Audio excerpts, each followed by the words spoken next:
Welcome back to Two Brothers Comics. It is time for the Saturday night comic book Babble-on. We got an awesome show for y'all tonight. Stay tuned. Hit the like button while the intro plays, and we'll get it going.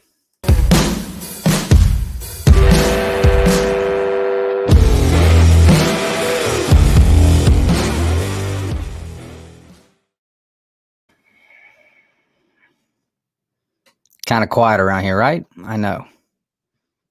Just me. It's just, I hope y'all enjoy hanging out with me. I know we hang out on Wednesdays, but I don't know what's going on around here, man. Two Brothers Comics seems to be falling apart. I used to have co-hosts, and now, for whatever reason,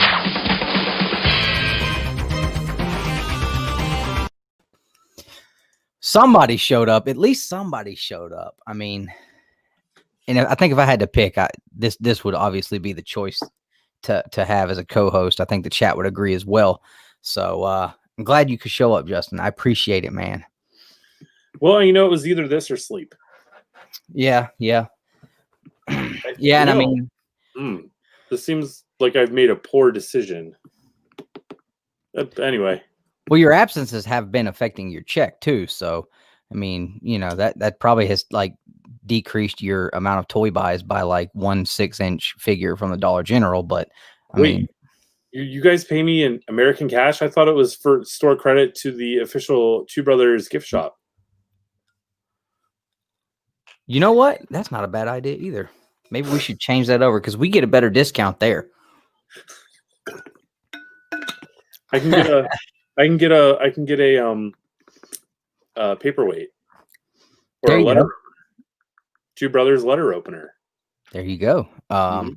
You know, I've got mine right here. Official CRKT Two Brothers Comics letter opener. Officially, unofficially. Man, don't you hate when you have a pen holder and everything falls out? That's great. Anyways, we don't have a segment opener for hitting the chat, but let's hit the chat because we do have people watching. Sometimes I don't understand why, but they do. First in the chat, Vincent McLean, the Comic Machine. First one here. See, Vince is trying to butter me up because he's trying to get me to come hang out Monday night for the Monday night jibber jabber. So he came to the Saturday night Babble-on. I'm not going to hit him for gimmick infringement. Too bad on that. But he's trying to butter me up. I'm still waiting to hear back from my agent to let me know if I have anything scheduled that night. I know at some point this week I was supposed to scrub the front porch with a toothbrush, and I know I had to crumble up the leaves in the yard and then blow them with a hand fan. So we'll see. Josh, what's going on, brother? Good to see you. You know what? Before we get started, Josh just reminded me that we need to say thank you real quick right off the bat to our local comic shops, Haven Comics of Huntsville, Alabama, Back to Back Comics of Merida, Georgia, and New Dimension Comics of St. Clairsville, Ohio. These are the guys that are behind the guys that make the content, because without them, we don't get the books to make the content for you. So thank you so much to those guys. Mountain Peak Comics, what is going on? Thanks for hanging out. I'm so sorry, guys. I've got something going on in my something scratchy. We've been on here for 4.5 minutes, and we've watched Dustin take 11 sips of water and read 3 comments. This is off to a great start. That means in about 25 minutes, you're going to have to go take a bathroom break. Probably. It's all right, guys. The good thing about it being a terrible start is we can only improve.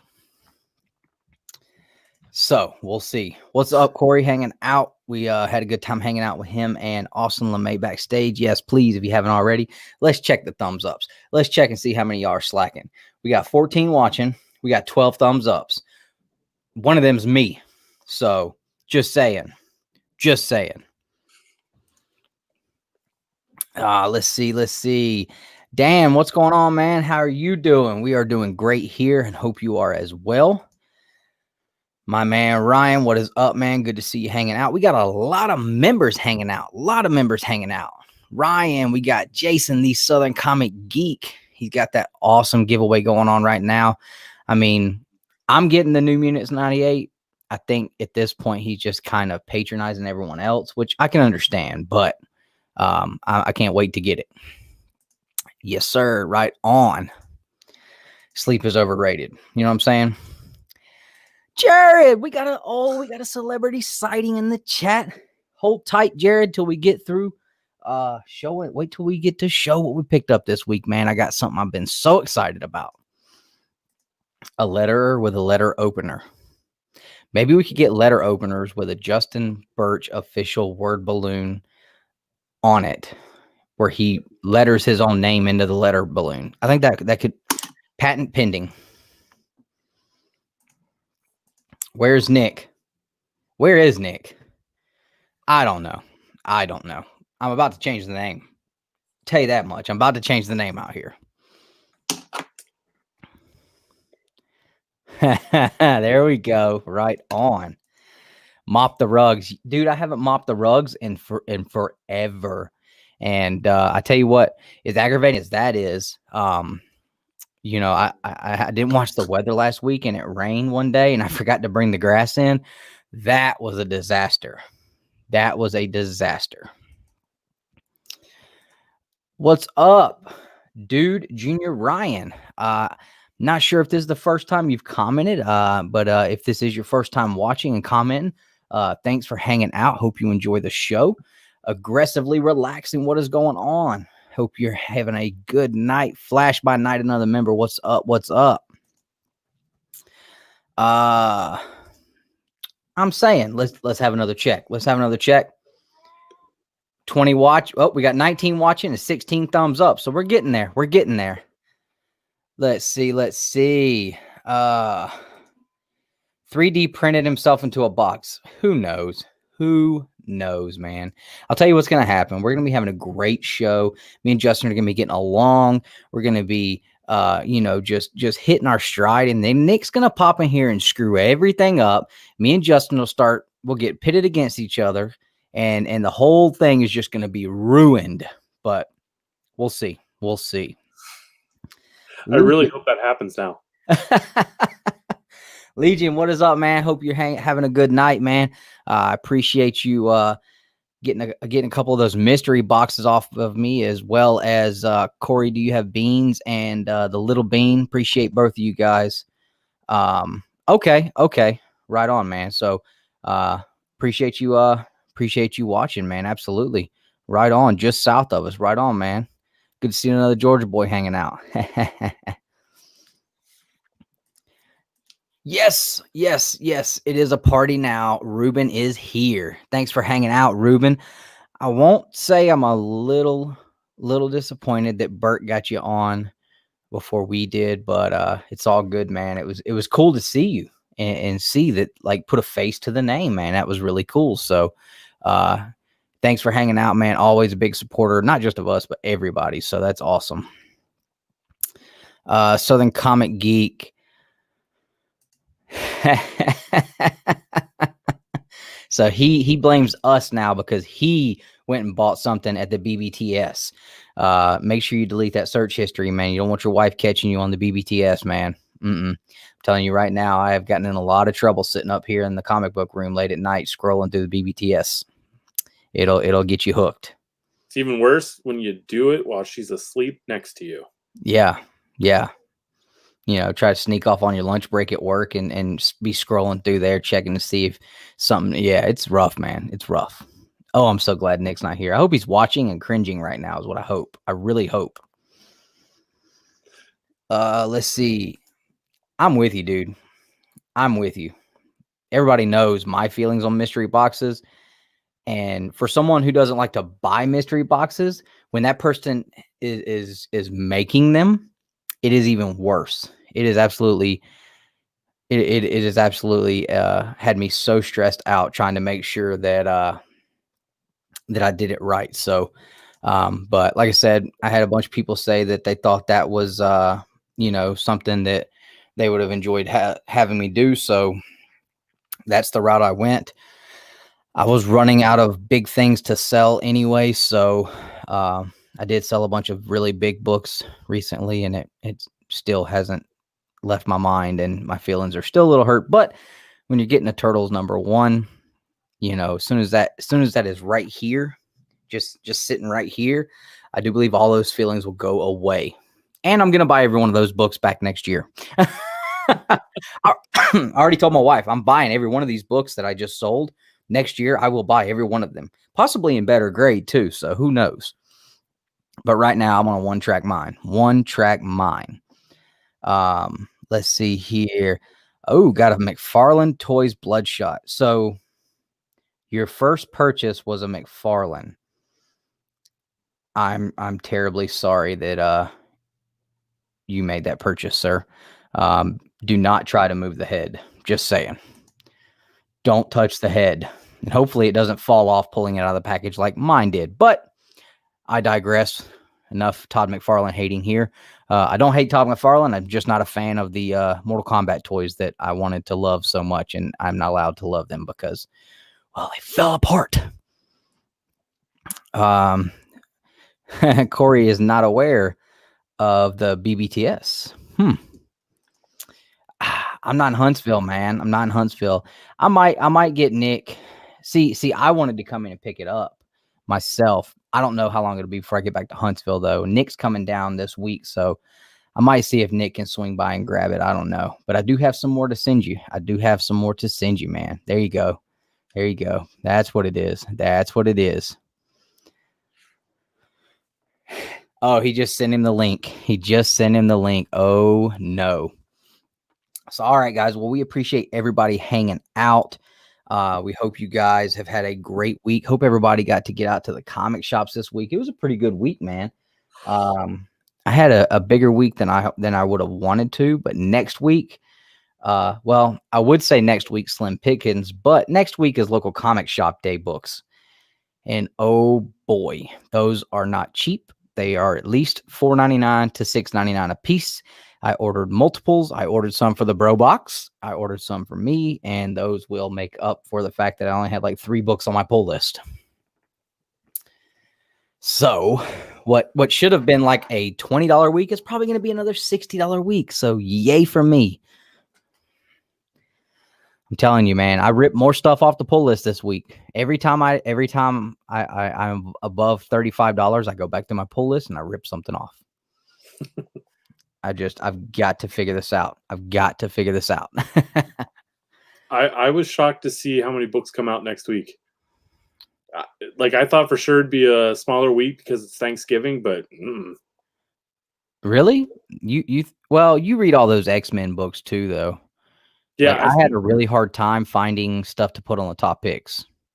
I think I counted maybe 15 books next week.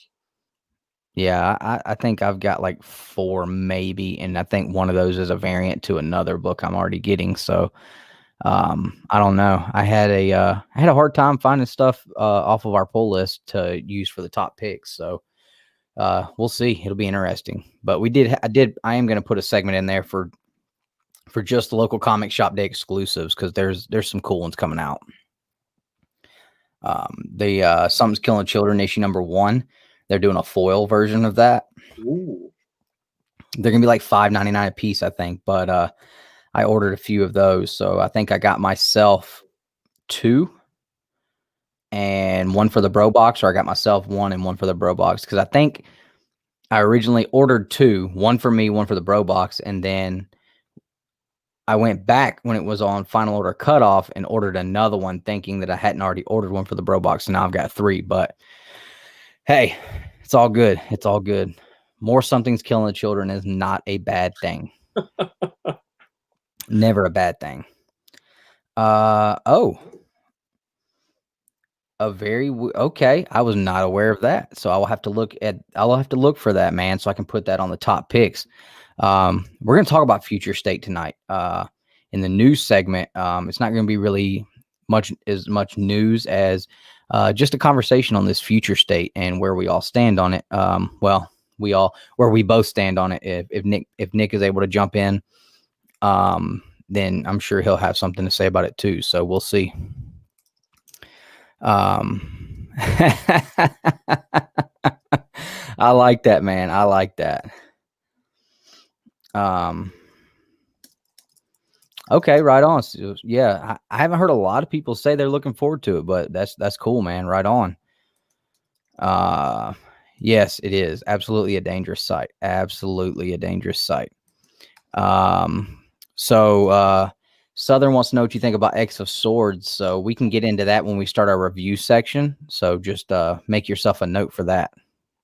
I could just give my thoughts on it right now, real quick. Okay. I haven't gotten to it yet. I'm a couple issues, like I'm on the road to X of Swords, so I've got a few more issues to go before it starts. The good news about that is that I will be able to read all 22 parts back to back to back to back, real quick. Like, sorry, I got a message. I was just trying to make sure. I thought that was Nick. Okay. All right, we're good. All right, well, we have hit the chat. So I would say now we can jump into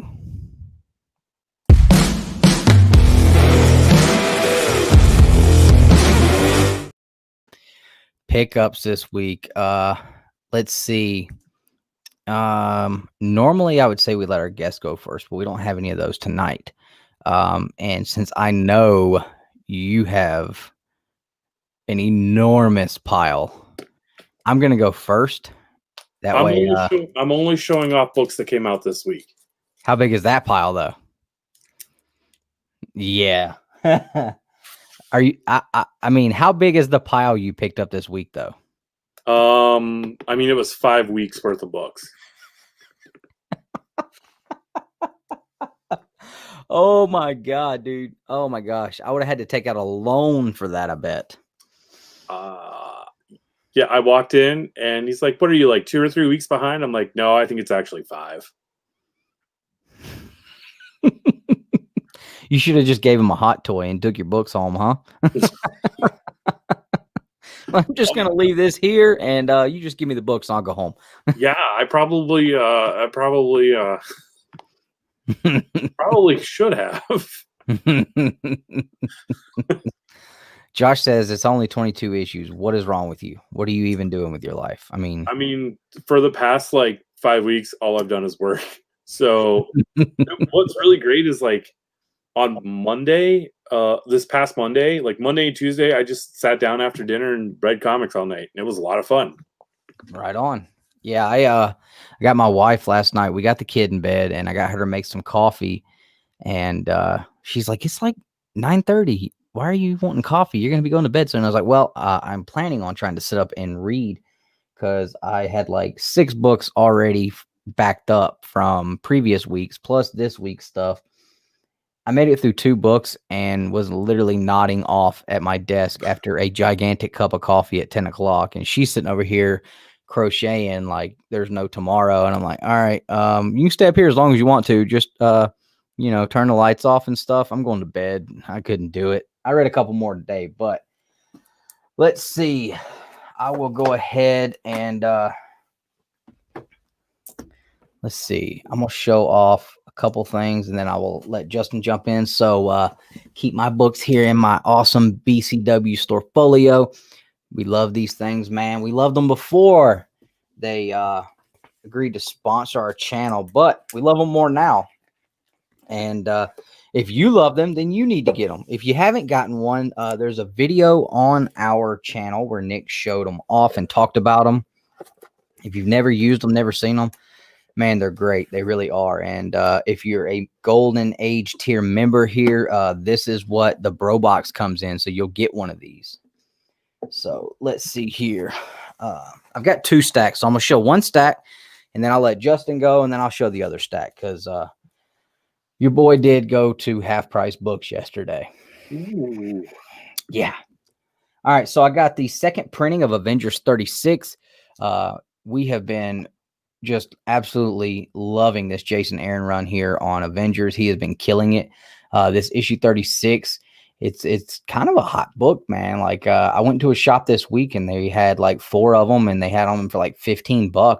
It was kind of hard to get your hands on when it came out. If you got them sitting around in your shop, you're lucky, because I haven't been able to find them except for recently. So that second printing is really cool though, and it kind of gives a little foreshadowing to what happens in this this event. Batman 103. Batman and the Ghostmaker go one-on-one, and it's crazy because it says Ghostmaker versus the Clown Hunter here. That is a lot misleading, okay? Because they really did not fight at all, even a little bit. There was barely an altercation. So considering that Batman 102 left off with telling us, okay, Batman and Ghostmaker are going to fight in the next issue, and that's what happened in this issue. And then the cover says this. I was like, well, okay. And then I read it and I'm like, well, that didn't happen. So I don't know what happened there, but it was still a cool issue. And I got the Matina Harley Quinn on the front there with Ghostmaker and Batman. Is Jared still in here? Jared, are you still in here, Jared? I don't know if Jared's still here. I'm going to wait. I'm going to give it a few minutes. I picked up a Justin Birch book this week. I had to go to 4 different shops. And finally was able to find Sea of Sorrows, issue number 1. Look at there. The Birch man on the cover. Check it out. Little cheap pop for him. There's Jared. Man, I've been waiting for this to come in. I've been waiting and waiting and waiting and waiting, and it finally came in.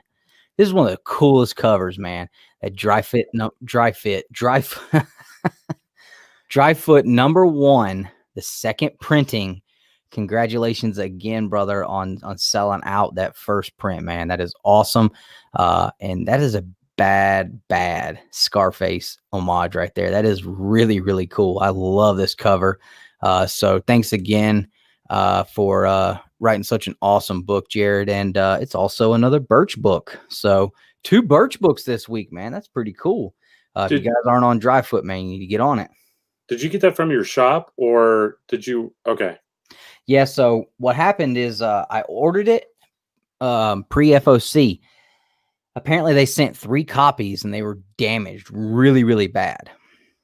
And this one came in, and it is damaged really, really bad. But he said this was way better than the previous copies. You can actually see over here, this whole corner was dog-eared over real bad. And if I showed you the back, it is creased all the way down like this, really bad. But yeah, apparently Diamond does not like that Dryfoot second print, but I love it. I was so pumped about it.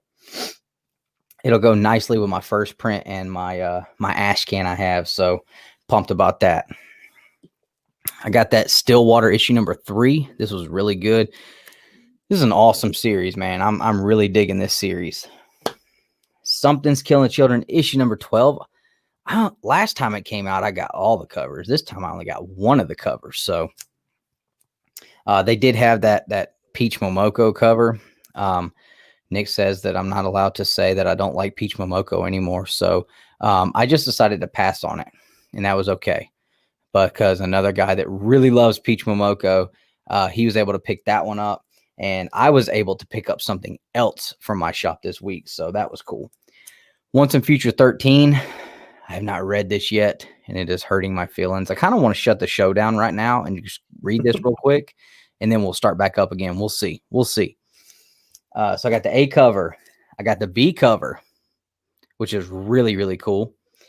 And like I said, John, there's a couple of us he really likes to take care of. He took care of the other guy on that 1 in 25 Peach Momoko, and he took care of me on that 1 per store variant for Once and Future. I hit him up as soon as Boom Studios popped this on their Instagram. I tagged John, my shop, and said, hey, man, I need this. And so he hooked me up with that 1 per store, and that's awesome, man. You got Gran on a motorcycle. You got the big old huge dragon wings up there with the skull and the sword. Super cool book. Walking Dead Deluxe issue number 3. Have not read this one yet. Also really bothering me. I did not read it. And Grindel, Kentucky issue number 3 came out this week. And I keep telling Justin that I'm going to read this. And I hadn't picked any of them up yet. And I was like, man, like it's everything that is like in my wheelhouse. You got a bunch of folks on motorcycles, and I picked up issue number 2. Guns. I picked up issue number 1, which was absolutely the seller for me. I mean, this is perfect. You've got heavy machinery. I work in construction. You got deer antlers. I'm a big hunter. You got a dude carrying a double barrel shot. Well, that's not a double barrel shotgun, but that's more of a tactical shotgun, which I also really dig. You got an old chopper bike on the bottom there, which I'm also about. So I just feel like I'm going to be able to connect with this series pretty well. So, and then pick that up too. So that was everything I picked up this week on my first go around. So I'll let Justin show you guys what he picked up. All right. So this is just this week. This is not the stack of 5 weeks worth of books. It was bad. Batman 103, Nightwing 76, Justice League 57, Captain America 25. Let me see that cover. Is that an Alex Ross cover? It looks like it. I feel bad that I haven't been pulling that Captain America, but I haven't heard many people say that it was really good, so I haven't been pulling it. Even though I love Cap, like if I'm pulling like current stuff, I want to I want it to be a good read that I'll be able to enjoy. So I will probably read it in about 6 years. Well, let me know what you think, man. Yeah. Amazing Spider-Man 53. We got Juggernaut number 3. Have you read any of that Juggernaut? I haven't read it yet because I still have to read number 2. See, I read 1, but I didn't get number 2, so I was curious if it was good. So okay. It's in my to read pile. So once I read 2, like I will read it before 6 months. Oh, okay. Bounty Hunter 7. That was a cool cover. Cable number 6, which is X of Swords part 19 of 482. Fantastic Four 26. Hellions number 6. Wait, is that number 6? Yeah, number 6. This is a really cool cover. X-Force number 14. Oh yeah, that is neat. I like that. So that was the Marvel and DC stuff. Here comes the indies. We've got Atlantis Wasn't Built for Tourists number 3. Something is Killing the Children number 12. Bad Mother number 4. I really like this one. Grendel, Kentucky number 3. Once and Future 13. My stack is falling over because there's so many. Shadow Service number 4. Hello. And here comes the part where I buy these because I'm vain and they're all books that I worked on. So Hollywood Trash number 2 from Matt Gave. This is my first Scout credit. So it's Children of the Grave number 1. And finally, probably the biggest release of the week for me, Sea of Sorrows number 1. Yes, sir. Right on. Oh, and then I got a hardcover in. Uh-oh. Is that your first IDW credit? It is not my first IDW, no. Okay. So I didn't show you this. I wanted it to be a surprise. So we've got boom. Oh, IDW collection. Is this volume 10 or no? This is volume 11. 11. Right on, man. So you've got all the other 10 already, though. I do. Yeah. See, I've just got number 1. I haven't even been able to buy number 2 yet, but that's awesome. That's awesome. I almost went ahead and pre-ordered that just for down the road, but I was like, not going to do that. I'm going to buy them in order and read them in order, and I'll have them when I do that. But now I'm working on reading and buying the Mirage Studios run, which is printed by IDW, but that's what I'm doing now. But yeah, I've already got 12 pre-ordered. Oh, right on. How much have you read of those? I read the first volume. I think I'm maybe a quarter of the way through volume 2. How often do you read? Do you read on it regularly or just no? like I only get so many hours a week to read, and I either got to read like books that came out this week or jump into older stuff. Yeah, you should really just like quit your job and then and read books. I mean, would I if I did that, would I be able to buy Hot Toys at the Two Brothers gift shop? I'm pretty sure with Nick's 3D printing skills and my ability to make masterpieces with popsicle sticks and bubble gum, we could probably work something out. I mean, you can get some pretty high articulation out of popsicle sticks. I think it's something we're going to have to figure out. I mean, if you work them right and put them together right, popsicle sticks will do the job. But yeah, I mean, maybe if you did like lay off of the BBTS searching, you might be able to read a little more. I'm just saying. Man, if you guys saw my pile of loot right now. Right? So this was stuff that I picked up that was not part of New Comic Book Day this week. Let's see here. Let's see. I'm going to go through these first. So I picked up, I found this for cover price and picked it up. This is TMNT 111. This is the Eastman variant. And in the last panel on the last page, Toka and Razor show up. So that was pretty cool. Was this the stuff you found at Half Price Books?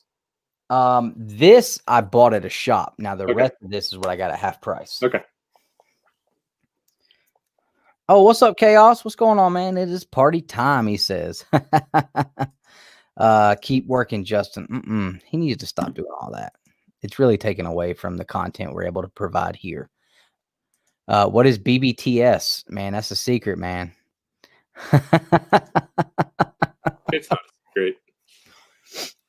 So yeah, Half Price Books. This is the stuff I picked up all out for $1. Haven't even swapped the bags and boards over, and I definitely need to because they use these kinds, and I ain't digging that. Ghost Racers issue number 1.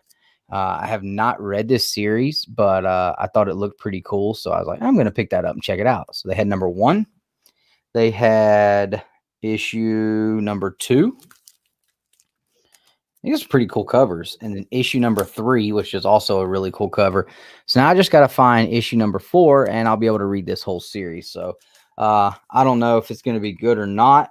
It's Ghost Rider related, so I figured I'd give it a shot. I haven't heard anybody talk about it, so let me know if you guys have read it, what you thought. Now, this is a series that I'm probably the only person on the planet that cares about it, which is probably why I found almost the entire run in the dollar bin. I left a few copies there that I had, but I was able to finish my run out. This is the Boom Studios Sons of Anarchy run, not the prequel run, Redwood Originals. I have all those, but this is just the Sons of Anarchy run. So I got issue 5, 6, 8. I already had 7. And I'm wondering what they had to go through to get the rights to use their likeness so much on the covers and the interiors in this, because they did. 10. I love seeing these Dynas on here, man. That's what I got. I was digging the Dynas and that club style look before this came out, and that's what my bike looks like. So it's a California thing, man. It's more of a because the show this took place in a California setting. They adapted the bike style that was more cultural around there. So now, instead of, oh, you ride a club style bike, now, oh, you're Sons of Anarchy mark, aren't you? And it's like, you can tell the difference. You can tell the difference. So 12, 13, 14. A lot of blood splatter on that one. 15. Got a little color there too in his hands. 16. 17. 18. We're almost there, guys. And 19. So I didn't have a whole lot of this run, but now I've got them all except issue number 2. That's the only one I don't have yet, is issue 2.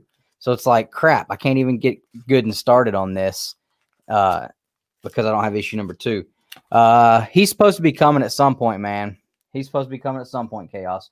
And then right before the show started, I got a notification that said this had arrived on the front doorstep. So this is the Battle Lines variant for, what is this one? I can't remember.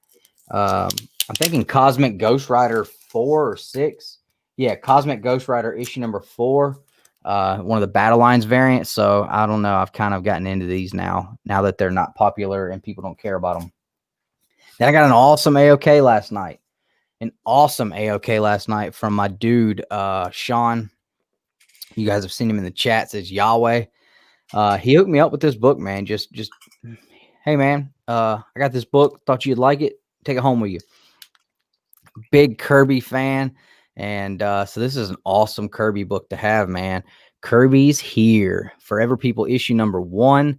So that was super awesome to be able to grab that. And this thing is clean, man. It looks really, really good. So, yeah, I had a pretty good week this week. Found a bunch of books that I needed to fill a run for $1 a piece. I think I got this for like less than $6 shipped. So that was less than cover price. And picked up a series that I'm interested in reading for $1 a piece. And nobody has said if they read Ghost Racers and if it was any good. So I am taking that as it was not a very popular series. So we will see. It's an event tie-in book type thing. Oh, so is it something? I wonder if it's something I'm going to be able to enjoy and understand what's going on just reading. If I remember correctly, Battle World was when Dr. Doom, like, it's when all of the realities merged into one and Dr. Doom controlled them. And like, oh, it's like a Secret Wars tie-in, it says, I guess. Yeah, I mean, it's going to be its own little thing, its own standalone little thing. Okay, right on. Yeah, I forgot to say, it's first appearance of Darkseid, but I think they're trying to argue now that it was a Jimmy Olsen book, so I don't know. We'll see. Lost in Comics, what's up, man? What's going on? Have to tell Justin how much I appreciated his work on Sea of Sorrows. Okay, cool, man. He said he liked the sound effects. He probably stole that from somebody else, but we'll give him credit anyway. I mean, I did. I totally stole them from someone else. Thank you. I'm glad you liked it. It's a fun book to work on.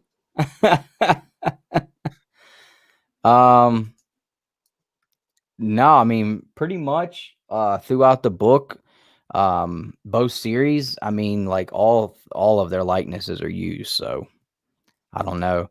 I don't know if they had to pay him for that. Like I know Jason David Frank, like you got to pay big dollars to put his likeness on a book now. So he does not play around. That's a serious book. Yeah, it's all right. It's all right, man. Pretty neat. Vince got him a nice Kirby book this week, man. He got a nice Kirby book this week. Y'all, if y'all want to check that out, he showed that off. California Blend, what's up, man? What is going on? Thanks for hanging out. Finally caved and went to the BBS site. I hate you both. Didn't do it. The number of people that we are sending over there, I feel like we need they should give us some sort of sponsorship or something. Something, you know what I'm saying? I think everybody, when you make a purchase, somehow find a way to put a note in there. Two Brothers Comics sent us here. And then at some point, maybe they'll just reach out to us. And then we can be cool and be like, BBTS reached out to us. And they're trying to like smooch us over. And we just gave them the, nope, talk to the hand. Ain't having it. Ain't that right, Justin? We're not having that out here, man. Wait, what? We're a comic book channel. We don't want nothing to do with them guys, right? Wait, what? Why? Why? That's not how we're going to play that? Why would you hurt me like that? I don't even know how we would incorporate them in.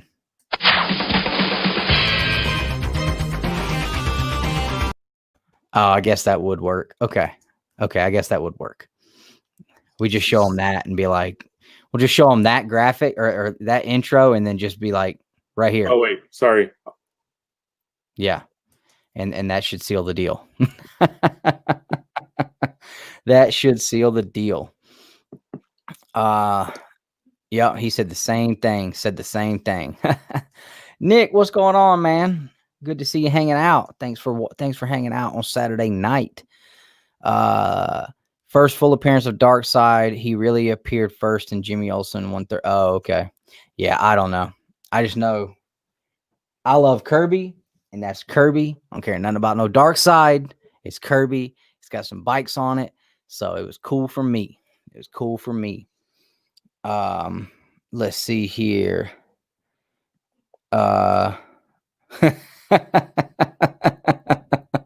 Right. Oh man. Oh, got a nice Steranko book this week.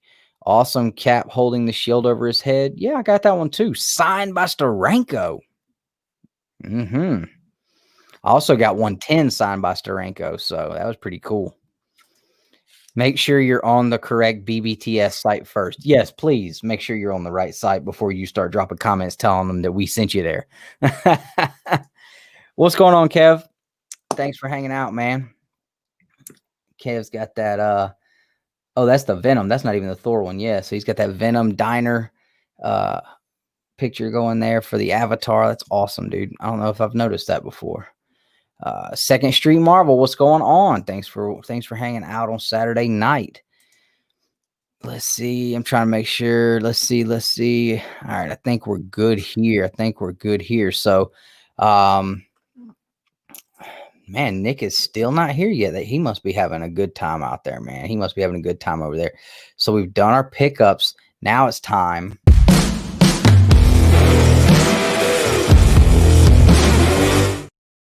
for the picks of the week. So after we show you what we got this week, we talk about what our favorite read was and what our favorite cover was that we picked up this week. So, Justin, you seem to have already made your mind up from when we talked earlier. So what was your read of the week, man? My read of the week, Bad Mother #4. The first 3 issues, it's kind of slowly building. Like issue #1 was just so slow. I flew through this. It was. This issue makes me a fan of the entire series. Like, this might be my favorite AWA series because of this issue alone. Okay. All right on. What was your cover of the week? Cover of the week. I didn't really think about that. So I'm going to take the cheap answer and say Sea of Sorrows #1. All black. Just got the guy floating there at the top being chased by something down below. Come on, man. Don't lie. Go ahead and tell us exactly why that's your cover of the week, because that cover's got your name on it. Don't lie. Don't lie, man. Whoa. Nice, dude. He's got that spider guy with some platinum foil on the cover. That's what I'm talking about, man. Even for Spider Guy, that's cool. Yeah, AWA does have some awesome stuff. So since Nick's not here, I'm going to cheat, and I'm going to give more than one for each because he's not here, and we don't want to cheat. We don't want to cheat the viewers out of seeing books. So my read of the week is split between Something is Killing the Children, issue #12. Man, the revelations we got in this book. Like, we thought this book was wild. This book is getting way out there wild now. I mean, holy crap. Now we've added in a whole nother deal to make this just even crazier than it was. And without getting into spoilers, it's hard to say, but I think you agree. Like, this just took a whole nother turn. I'd be interested in seeing what you think is the bigger revelation in the book. But we can talk about that backstage, so there's no spoilers. Yeah. Because now I'm interested to see what your other thought would be. What is the bigger revelation? Yeah, so we're definitely gonna have to talk about that. I'll have to make a note to remember to talk about that afterwards tonight. Now my other one is gonna be Stillwater #3. I'm really enjoying this series. This was the top pick for this week. So, but I'm really enjoying this series. Now, it did not come out this week, but I just finally got to read it this week. And if I was going to absolutely 100% say this is the most cool thing I read this week, baddest thing I read this week, absolutely is Avengers issue. This is 38. I believe this came out last week. And I'm telling you, Josh even said here, pick of the week got to be Avengers. Holy crap, man. And so this came out last week, but dude, I had to stop in the middle of reading this and make sure I wasn't reading Some's Killing the Children or some horror book, because Josh, drop in the comments. Is what happened in this book not rival or beat anything that's happened in Something's Killing Children so far? The horrible things that happen in this book are just it's crazy. It is crazy. I had to make sure I was still reading Avengers because I could not believe what was going on in this book. And then my covers of the week, I have two. Man. So the cheap pop would be this one, right? Like this is the one like you would expect, right? I mean, it's the motorcycle cover. It's you know, this I one. think this is the cheap pop of the week. Yeah. You know, so I'm picking this one because it came out this week. But the one I was most excited to get is absolutely Dryfoot, man. I've been waiting on this one for so long. Excuse me. It did not come out this week, but I just got it this week. So I am definitely throwing that in the mix because I loved that cover. As soon as I saw it, I was waiting for it to hit. I already had it ordered, but it wasn't showing the cover immediately. So when I went back later on and looked and they showed the cover, I was like, oh, that's awesome, man. You got to love Scarface. So that was awesome, man. So those are our top picks for the week. And that was awesome. Yeah. See, with a capital ARK and a D. That's dark with a D, man. Yeah, right. Avengers has turned into the real Savage Avengers. That's exactly what I said. I'm like, holy crap, man. Like, this is like, I would expect this in maybe the Savage Avengers, but like not Avengers. This is wild. No. No.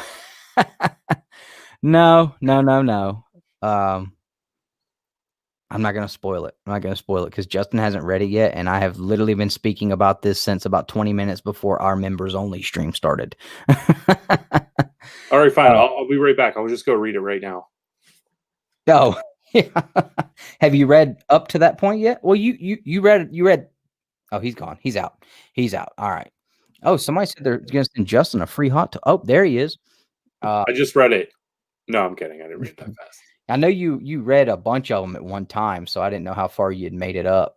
What was the last issue with Moon Knight? Was 37? I think so, yeah. Well, that was the end of the Age of Khonshu storyline. And then when they actually have the reveal on the last page, right? Right, with Phoenix and Wolverine. Mm-hmm. Yeah, okay. So that's the last issue I read. Okay, so you're caught up. Cool. So this will fall right in. Cool. I refuse to give proper credit to the theme for Justin's toy box. He makes it a true classic. BBTS needs to know where they lack in sponsorship.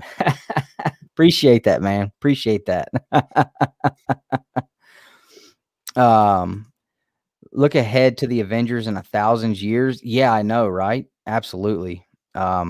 Absolutely. Yeah. So I haven't been reading We Live, but I hear people talk about it a lot. I've been hearing people talk about it a lot, saying it was really good. But I have not been picking it up. I've been taking things off my pull list, try not to put them on. And you guys are making that hard, okay? So I need everybody to stop telling me when things are really good, because I go put them on my pull list, and then shrinking the cost of my comic book budget every week is not happening. So I'm not trying to trade tick for tat on my pull list. I'm trying to just overall reduce, but I'm telling you, We Live is probably going to end up being something that hits it at some point, because now everybody keeps on pushing it to me.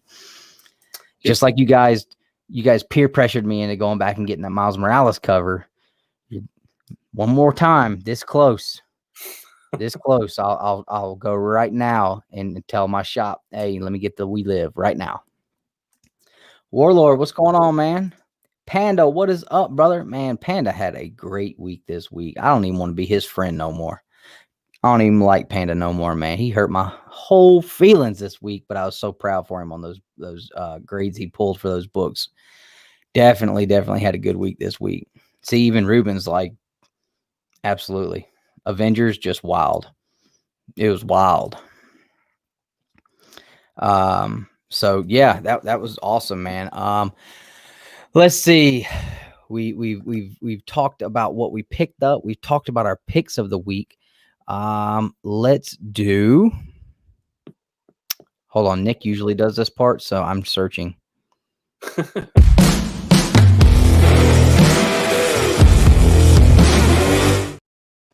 So we've kind of already like jumped in a little bit to the reviews, but what did you want to talk about tonight, man? I know me and you don't have everything the same on our pull list, but I'm sure there's at least something that we both read, and I know we've been slacking a little bit, guys.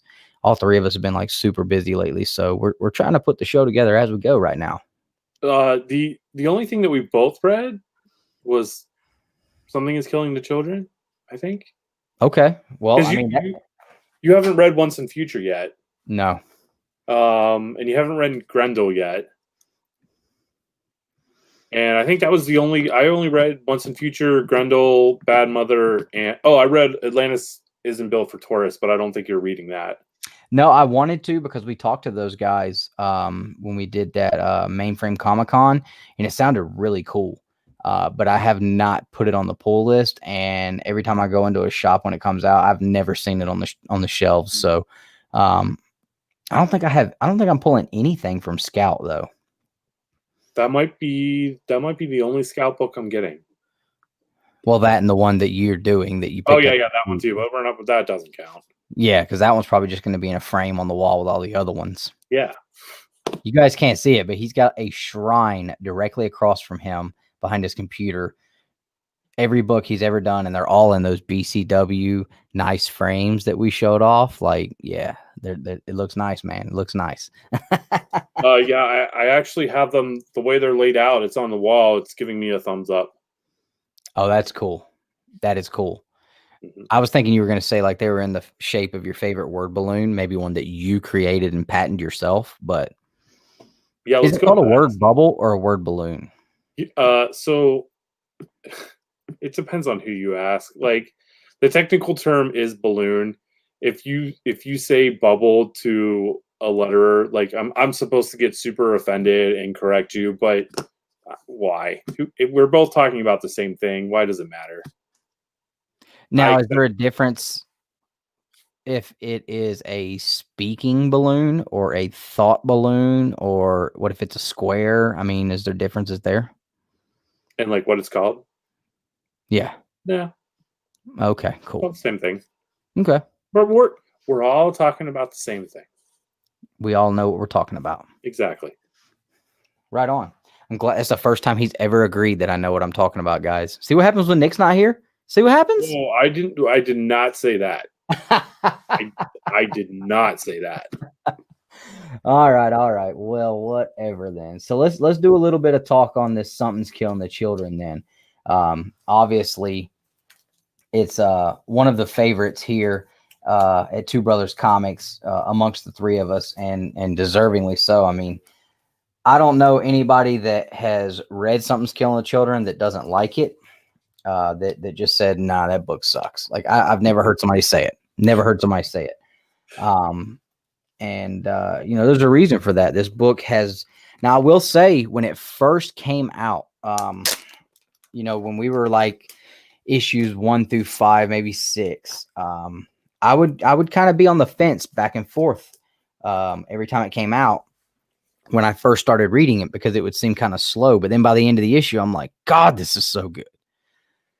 And I don't know, at some point, probably around issue 8 or 9, it really just started like hitting hard every single issue. Like had some high stakes. And I think the one thing I really like about this is it kind of reads like a theatric. Is that the right word? Yeah, like a TV episode. Yeah, where you get a little bit of an introduction, and they give you something really, really cool that makes you go, oh, and then all of a sudden you get Something is Killing the Children. Yeah. Like, I mean, who else does that? I mean, I love it. I think I really feel like that Boom is doing that with a lot of their books. Like, if you're reading, We Only Find Them When They're Dead. Like, you'll get a couple pages, and then you'll open it, and then it's a big page with just the title slapped on there somewhere. Oh, okay. So Okay. yeah, I mean that does it. I'd have to really go back and read Seven Secrets, but I think they might do it. I can't remember for sure. But this is definitely where it started, I think, though. Oh yeah. Yeah. So, and actually, I'm still listening to it because it's kind of a long interview. But James Tynion actually sat down with what's his name, Richie Ross Ritchie. He's like the dude at Boom Studios, and he sat down for like almost 2 hours, I think, with James Tynion, and they were talking, his work with DC, the creation of this book, the creation of some of his other titles that he's been working on, and from what I've heard so far and watched so far, it's been really interesting. He's actually next year he'll be finishing up around August with DC, and he's going to be going exclusively to creator-owned titles at that point, just getting away from superheroes altogether.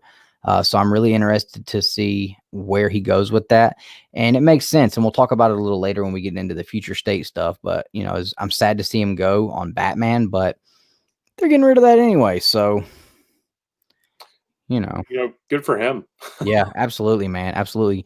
He said he started really getting into this. Ross Ritchie. Okay, right on. Appreciate that. Candacious.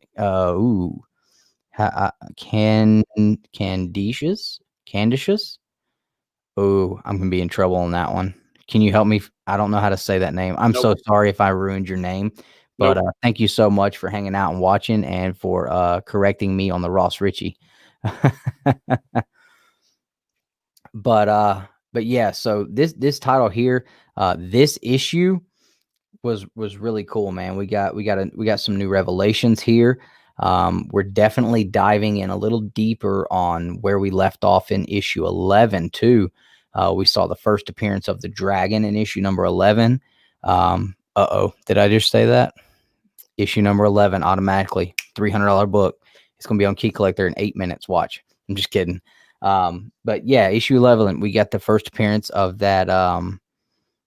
Okay. Old Dungeons and Dragons name. Okay. That's okay. My bad. But yeah, so, that's the first time we saw that character.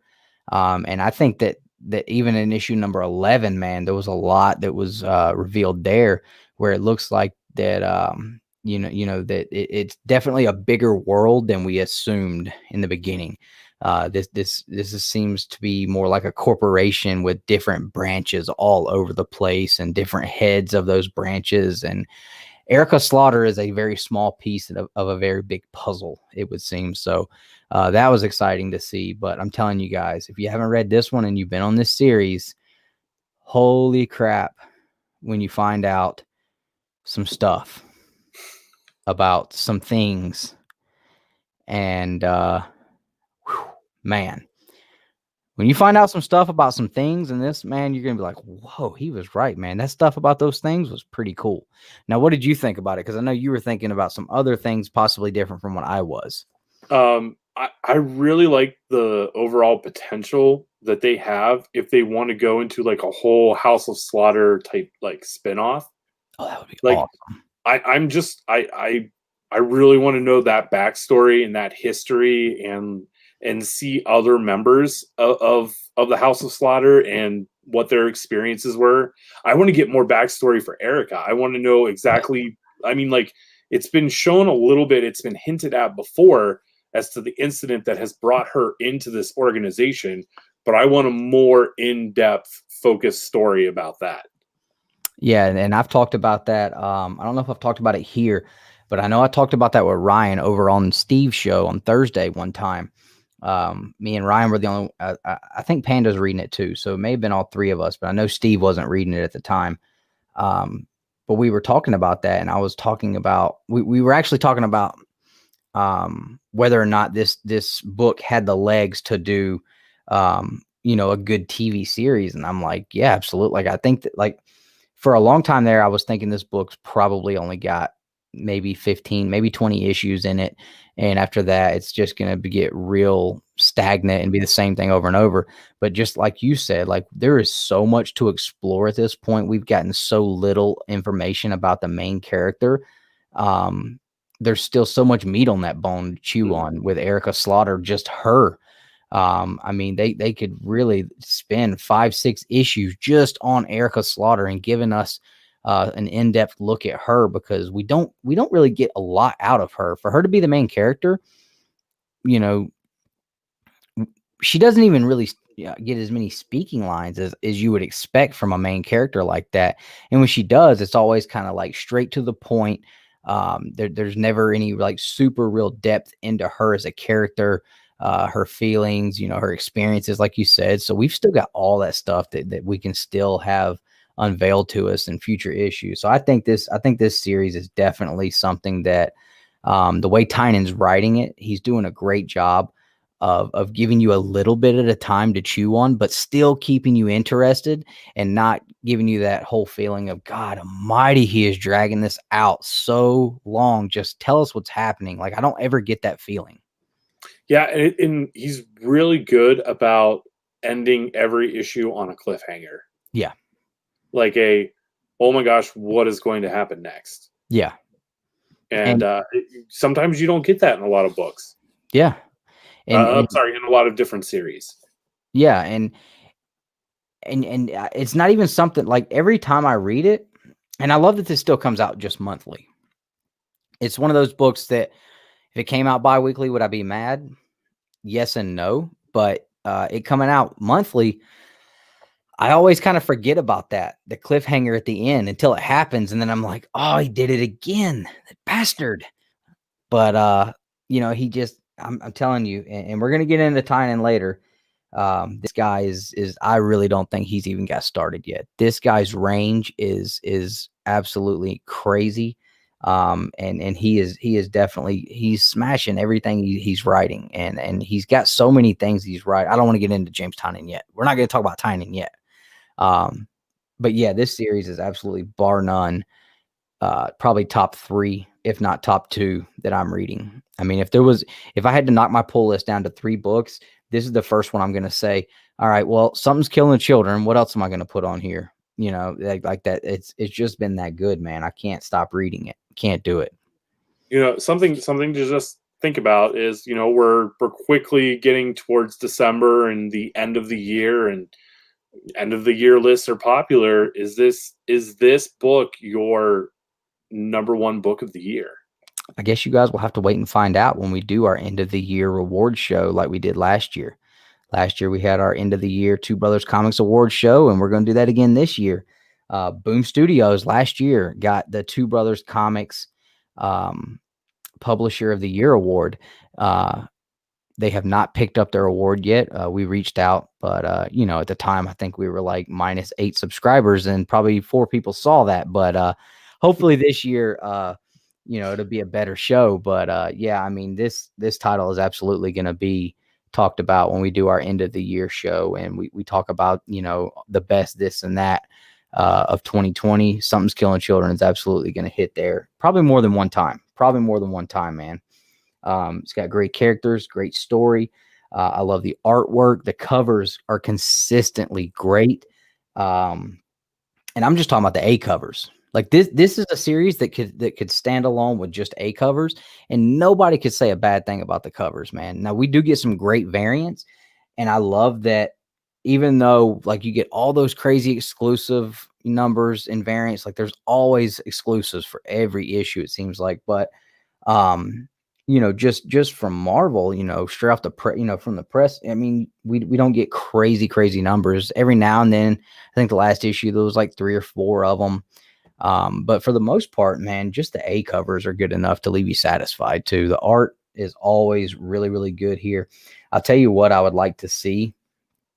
You know what? Now that I'm looking at it, scratch that. I was going to say I'd like to see Dan Mora doing the colors on here, but I really don't think he would really vibe right with this. No. I was thinking Dan Mora on something else the other day, and I can't remember who I was talking to. I thought I said Something's Killing Children, but I didn't.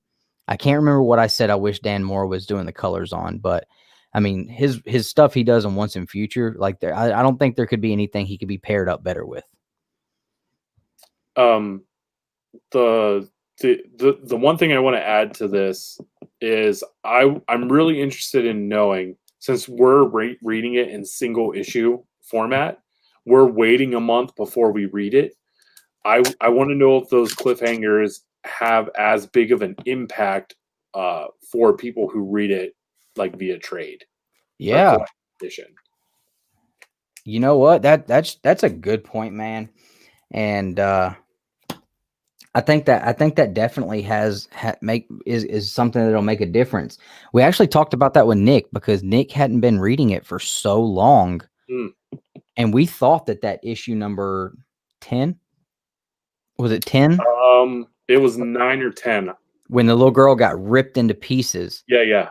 We thought that was really going to bother Nick, being that he's got a young daughter, and I mean, it bothered me. Yeah, and to me, I was just like, oh yeah, this is awesome.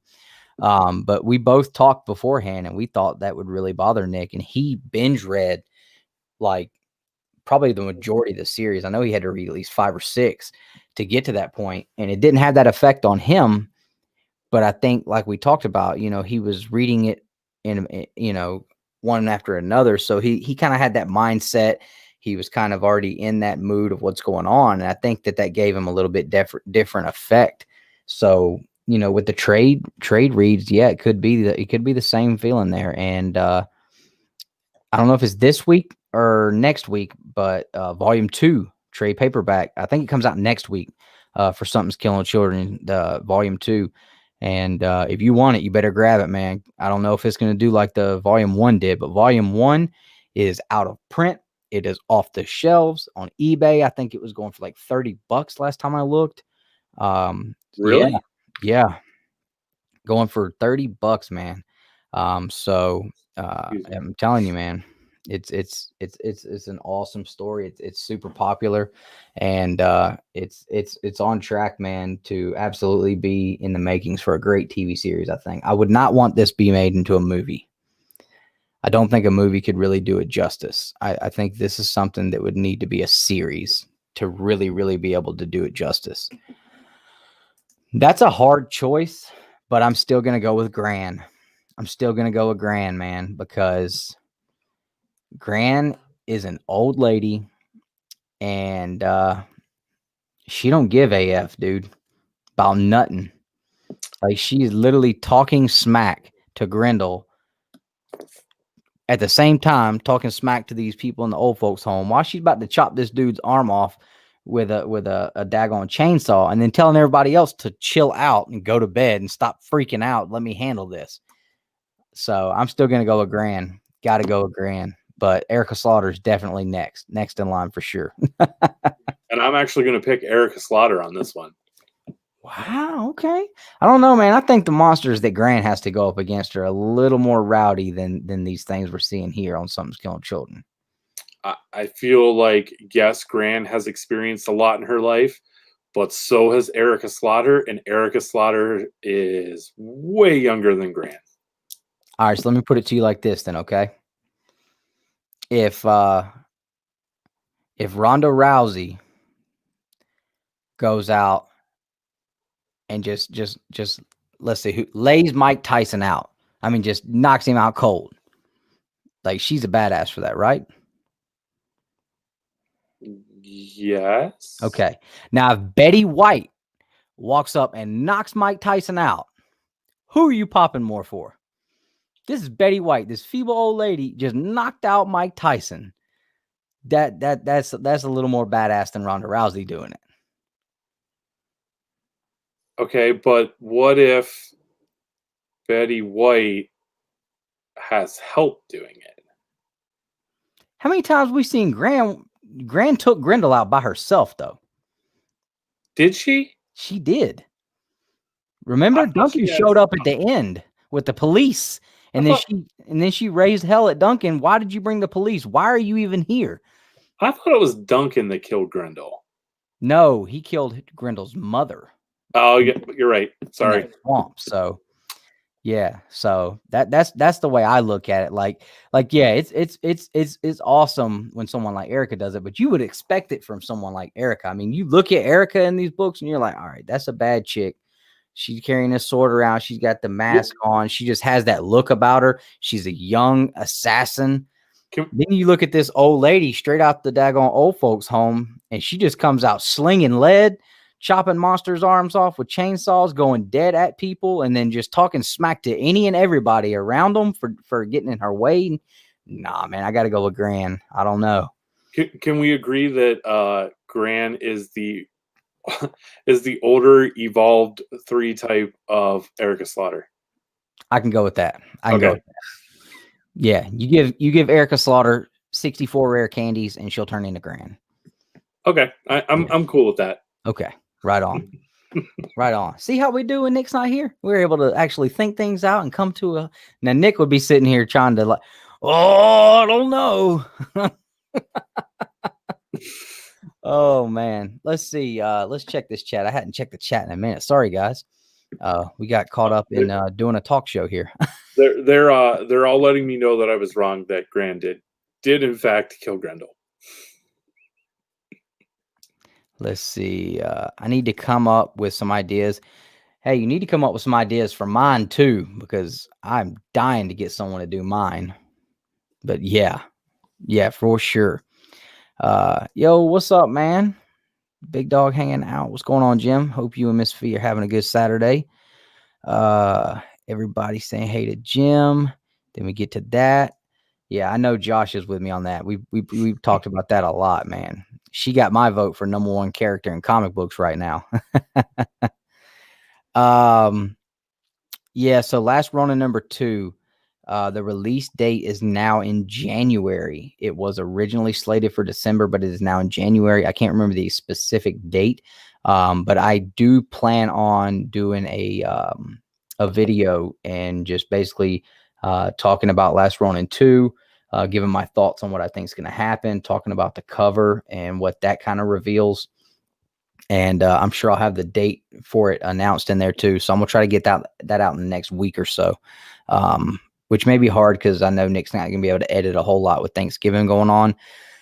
So it may be the week after Thanksgiving, but yeah. Now, if you're talking about #1, yes, December 2nd is when the second print comes out for issue #1.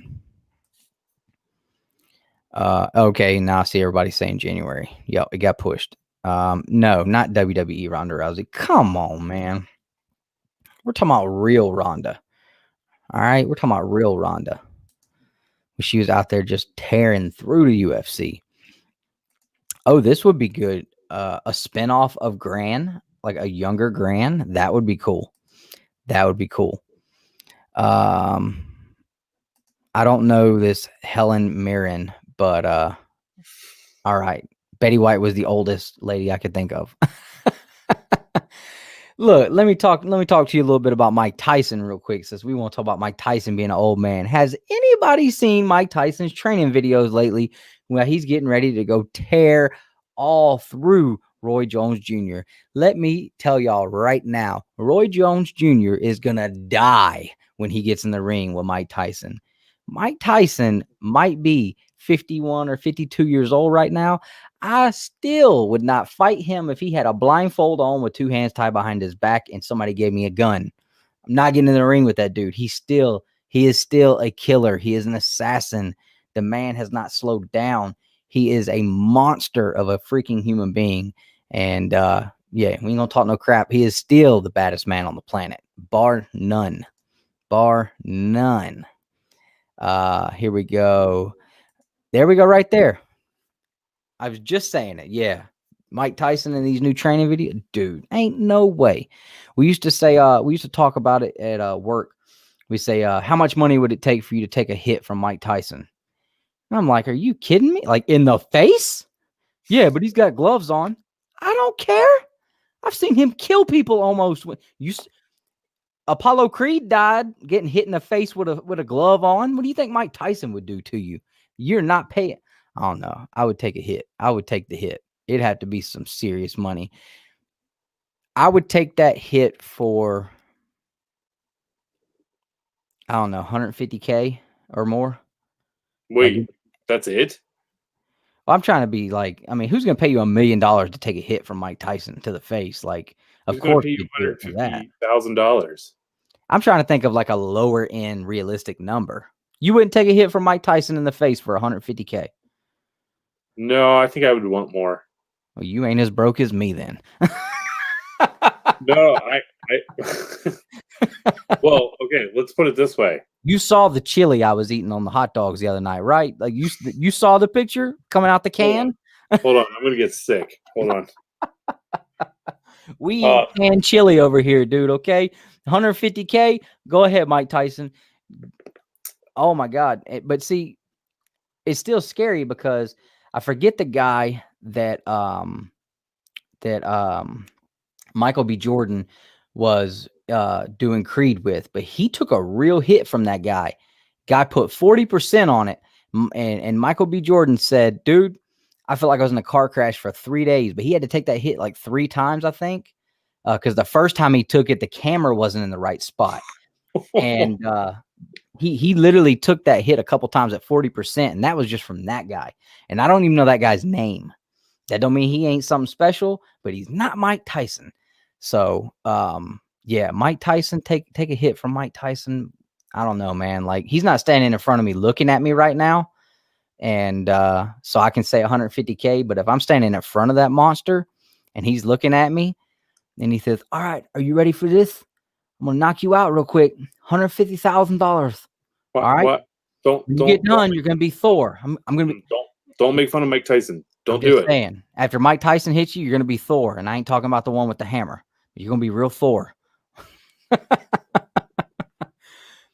I could talk about him like that if I want to, because I love Mike Tyson, man. I remember, and we're gonna get back to comic books, I promise, guys. Just 1 second, but I remember the world turning upside down, getting ready for the Holyfield Tyson fight, and I remember watching it. I mean, I don't remember physically watching it, but I remember I was at my grandmother's house and they were watching the pay-per-view and all that. But yeah, Tyson, man. That, I mean, y'all can say what you want to, Floyd Mayweather, whatever. I mean, you got Ali and you got Tyson.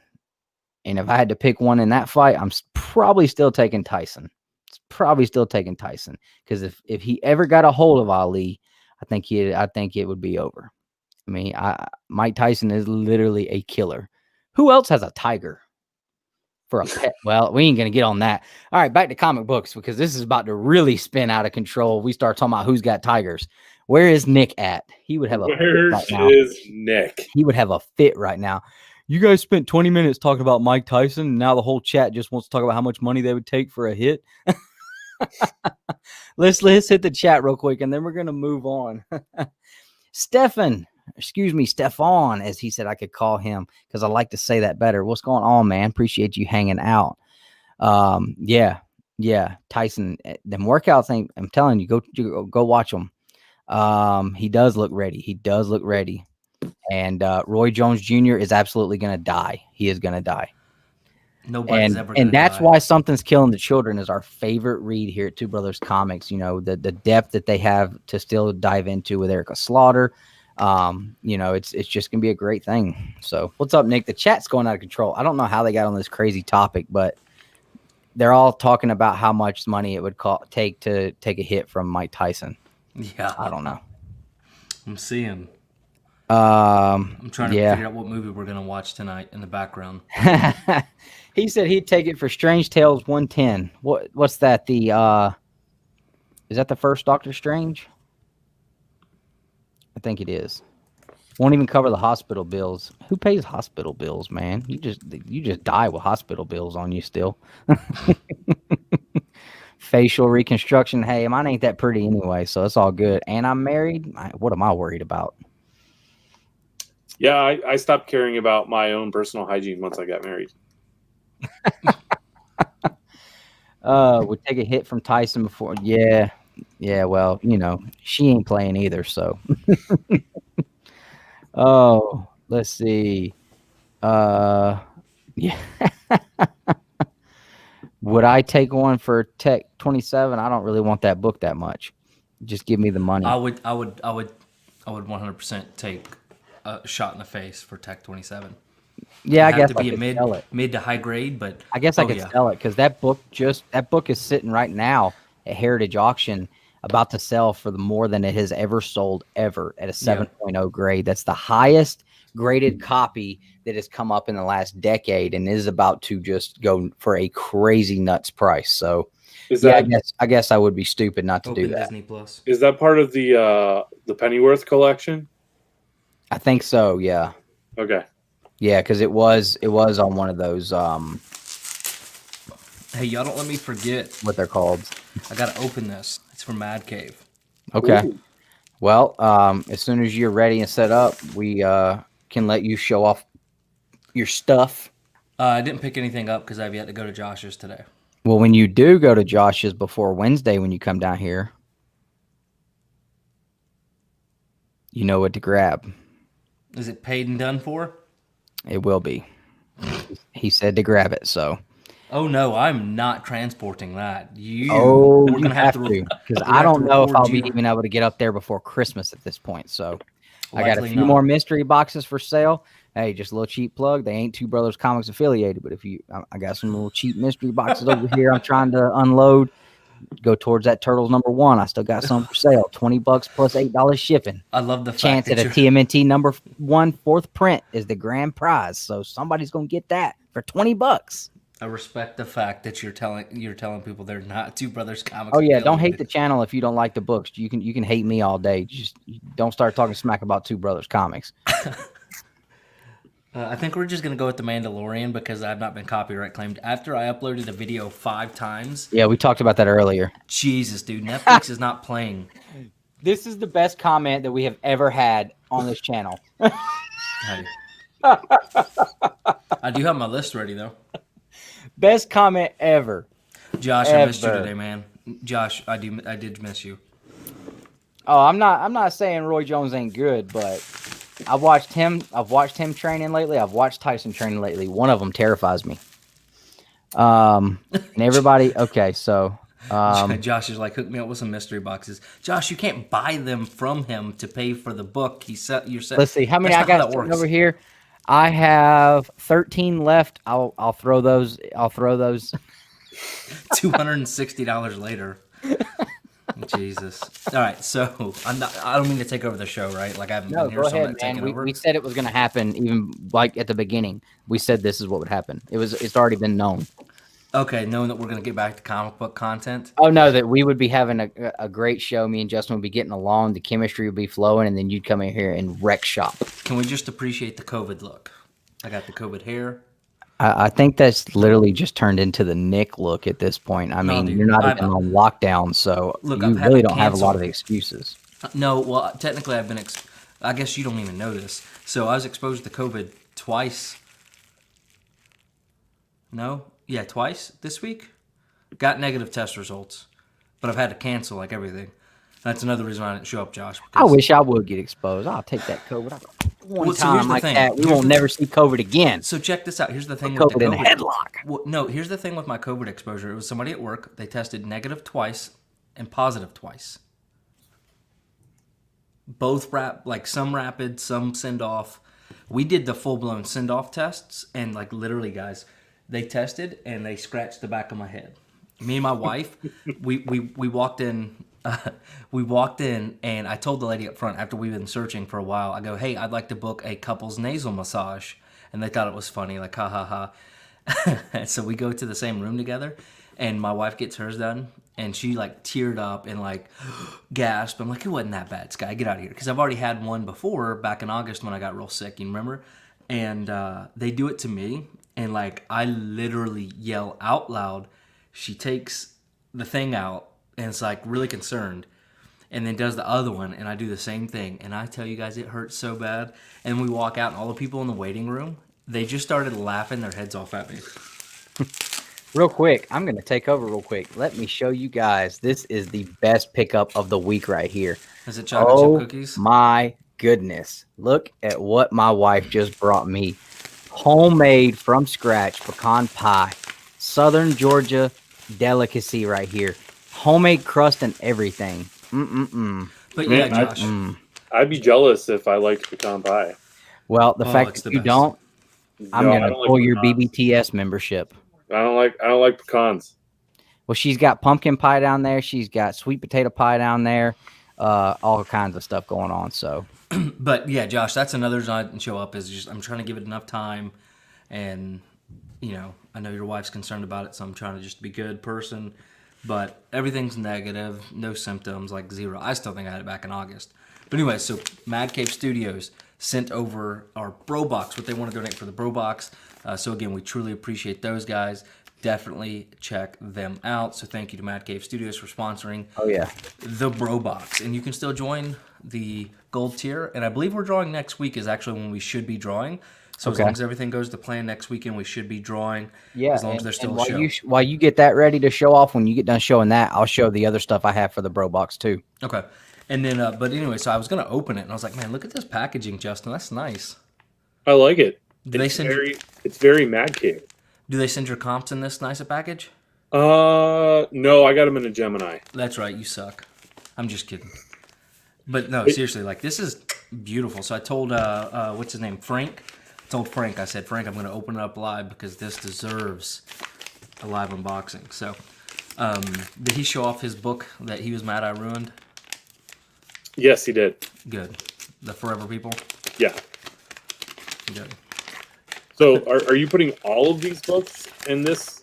These will scatter because we can only fit 14 in a box. What's up, Cap? What's going on, brother? So maybe we'll get Sorry, Justin guys, I cannot put pecan pie in the mystery boxes. I'm so sorry. I can try to open them up and get some of the smell in there on the boxes, but maybe Justin will sign some of these if he Yeah, just hold it up to the screen. JB it. All right, guys. So the first one, Pantomime, or Terminal Punks, then Pantomime. That's me. And then we got Hollywood Trash. So a lot of number ones here. that's a Boom. Birch book. Look at that. Look at that. We already talked about it. Another Gorgeous. Birch book. Jared Lewan, he was hanging out earlier. Stargazer. I love this cover. Yep, and we talked to Anthony about that one. Oh yeah, Mr. So Galliano. lots of number ones. Ooh. That Over the Ropes, man. I loved Over the Ropes. So I'm sad I committed to putting these in the Bro Box now. Whoa. Did I I don't have those. Yeah, well, we've committed. Ooh. They're going in the Bro Box.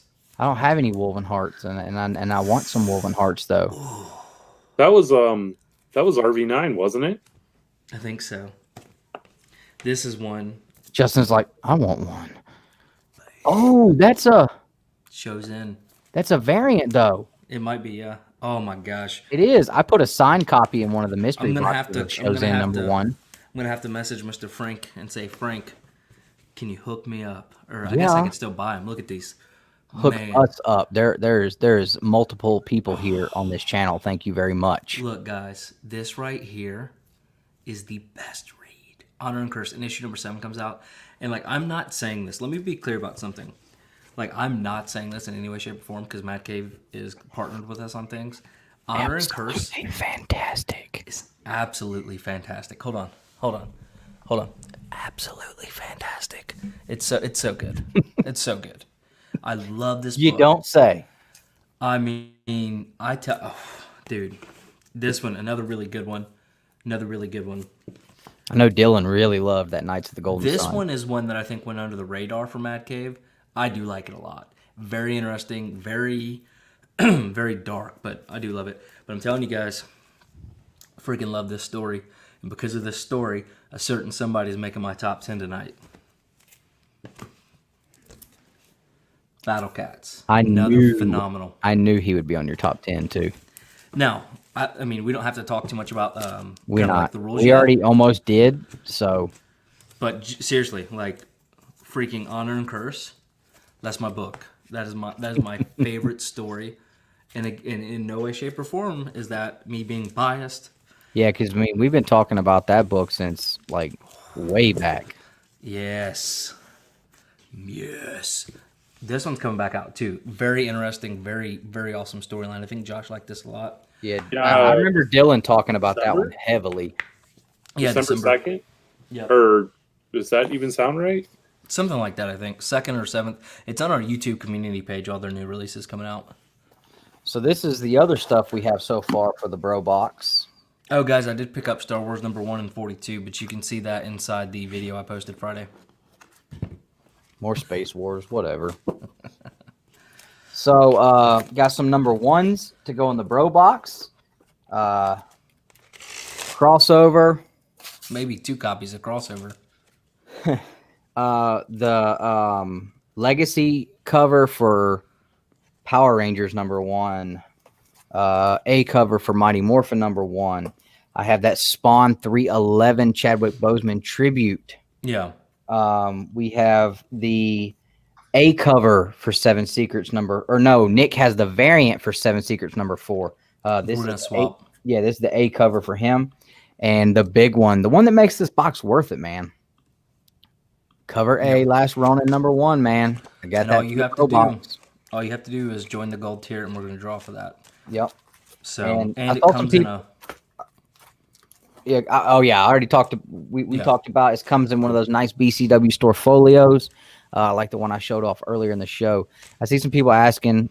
Real quick, I'll talk about it for just a second, and then I'm gonna get off of it because I don't want to waste time on our show for it. But the mystery boxes I put together, there's a bunch of #1s in all of them. Have multiple #1s. There's a couple of runs in there. I have scattered out signed books in there. There's some spec books and a couple of small keys in there. So it's a $20 mystery box. I think it's pretty good what I put in there though. So $8 shipping. I can fit 2 in one mailer together. So hit me up on Instagram and let me know what number you want, 1 through 20. There's a grand prize.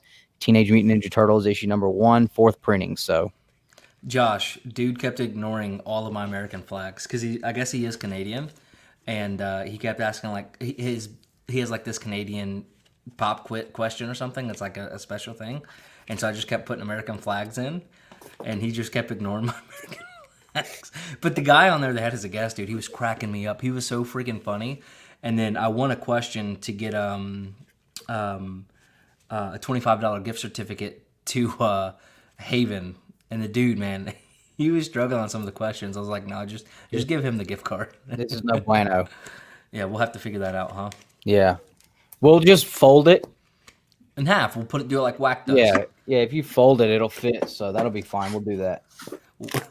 That was their video cracked me up, dude. Yeah, we'll have to fold it this away though. Because if you fold it, okay. you can't fold it taco style because it's still the same length. So we'll fold it like a hamburger and it'll fit. So we'll get it in there, man. We'll get it in there. Shirley Pete was cracking me up, man. he was an older gentleman, and man, he was hilarious. Are you mad I ruined that for? Sea of Sorrows was a really good read, Justin. Look, Nick, I got another Battle Lines, bro. There you go. Pick that up for less than cover price too. You're about to collect them all. I thought I was gonna collect them all, but I've decided I'm not gonna do that. Because how many times have I like started on a journey of collecting everything in a series or a run or whatever, and I pick up more of the ones I could care less about, and then end up getting rid of all of it and didn't even get the ones I really wanted. So that's what I'm focused on, getting the ones I really wanted. So no, I hear you. As much as I hate to say it, that one was an eBay purchase, but I got it shipped to me for like $6, like paid and shipped for $6 or something. So I couldn't be mad at that. Guys, we're 15 away from breaking through 1,800. That brings up the next topic. Now, we haven't ironed out all the details yet, but we're going to do a 2,000 subscriber giveaway. But let me let y'all in on a little secret here. Justin is going to donate one of those 6 scale figures he gets. Dude, tell me that's not the awesome, like so kind of Justin to do. Maybe the Mando behind him. I know, right? And I keep posting on my Instagram. People love the way they look. I didn't know about them, so I wasn't picking them up. I really want that Spider-Punk one. Don't tell anybody I want a Spider-Man book. Don't tell anybody. Oh, Spider-Punk? You mean like... Justin, Mando will be here Tuesday. Yep. And when I was telling you about, putting like a cool variant with each one of them, that was the variant I was thinking was the Spider-Punk Battle Lines variant. So 2,000 subscriber giveaway. We're going to make an official announcement with all the details. I'm hoping we can maybe try to record that this week while Nick's here. We'll see. But my shop, Back to Back Comics, is going to be donating a book for the giveaway. I'm sure it'll be something awesome. If the catch is, in order for us to do this giveaway, we're gonna have to hit 2K by Christmas. 2K by we Christmas. can hit it. Like that's gonna. If you guys want this awesome giveaway, we gotta hit 2K by Christmas. We're almost there. If we don't hit 2K by Christmas, then I'm keeping everything. Why are you telling the people who are already subscribed? So they can tell This is other for people who are watching that aren't subscribed. Oh, okay. Our analytics, there is a decent percentage of people who watch consistently that are not subscribed, and we ask for you to subscribe, and you don't do it, but you still watch the content. So why not make it easier on yourself and hit the subscribe button? Then you just get the notification. We pop up on your YouTube. You don't have to go looking for us. But no, we're gonna make an official announcement. But yeah, we're definitely gonna put a deadline on this though, because we need to get there, man. I want to be at 2K before the end of the year. Yeah, no, I think we won't have an issue. Now I don't see it either. PS5 releasing, that destroyed the views this past week. Yeah, man, who cares about a play gaming? No, nobody care about a play screen Justin's box. like, I haven't watched Johnny in a week. Justin, did you get the new game box? Bro, I know. I want that so bad. have I lost 40 pounds? Oh yeah, there was That's a his catch. deal. There was a catch. Hey, ask your wife if we hit 2,000 subscribers before Christmas, can you get a new game box? I'll mention it to her. But anyways, I was gonna say if I really want to do a giveaway where people tag us on IG and are like, "Hey, go check these guys out," right? Yeah, I don't know. I mean, tell you what. We've done an IG giveaway before, I think. Well, I'm saying like just for tonight, like anybody watching. What if people went and did a post? They tagged us on IG, and anybody that tagged us on IG in a post saying, "Hey, go check us out," I'll buy a mystery box from you to send to them. That's a horrible prize. Well, we're not helping Dustin's goal, and I guess nobody's getting a giveaway. God, dang. I would never suggest you buy somebody any kind of mystery box as a prize. Especially one that you're selling. Jesus. Dude, if you know how nerve-wracking and stressed out I have been making these things, I have literally reordered them. I have taken everything, put it back in the boxes, and started over from scratch more than one time because I'm so worried that somebody's going to get one and be like, oh, that dude is a total POS for this. It's like I feel like it would have been easier for me to just get like 20 individual books and just put one book in the mystery box. Like I think that would be easier to do. Oh my gosh. But no, I don't like that because what if you pick the number that is the grand prize? Well, I mean, it's me buying it, I guess, yeah. That takes away from the other people. We'll figure something out. A what if? No, I'm not selling any or giving away any of my what ifs. I'm only one away from finishing both series, and I'm not buying that book, so. Not until nobody cares about Jane Foster anymore. I tell you what, I got some comics I was going to sell today, and I haven't sold them.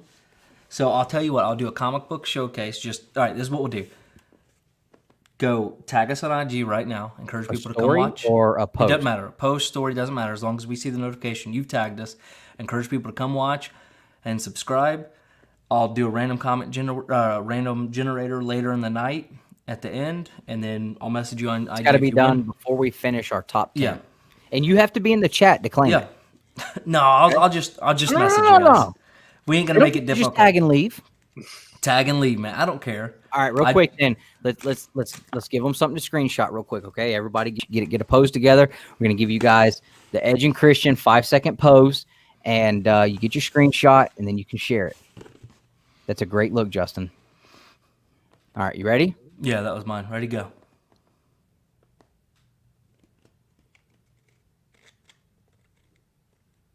Okay. All right, there you guys go. Hope you got your screenshot in. So screenshot it, share it, tag. In and saw us all frozen. They're like, well, I guess YouTube decided to do their thing again. Oh. I promise you, I'll make whatever it is I send you better than Dustin's mystery box. You know what, Chaos? I don't get the Mortal Kombat I thing. dig through mystery boxes. Or, I mean, I dig through dollar bins every time I go to a shop, and I've never found one in there. Never. Where are we at in the show, by the way? Y'all can hate on them if you want to. I'm telling you. Look, I think we're getting tags. Hold on. All right, so we've done our reviews, we've done our top picks, we've done our what we picked up. I think now would be a good time to break into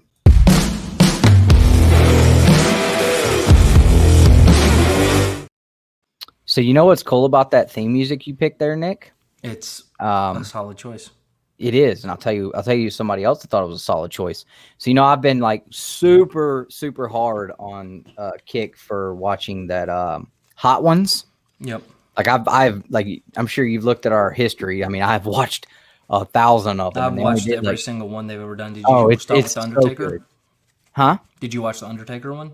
Oh yeah. I think so far my favorite one is either Gordon Ramsay. Oh, that millions of views, tens of millions. Yeah, that one or Stone Cold was pretty funny. One. Who? Stone Cold. Oh yeah, that one was good. Oh, my favorite one, Shia LaBeouf, hands down. Oh, weird dude. Anyway, I've been watching that, and today a commercial popped up. But I'm sitting here working, and I have it on the TV, and I just hear our theme music playing.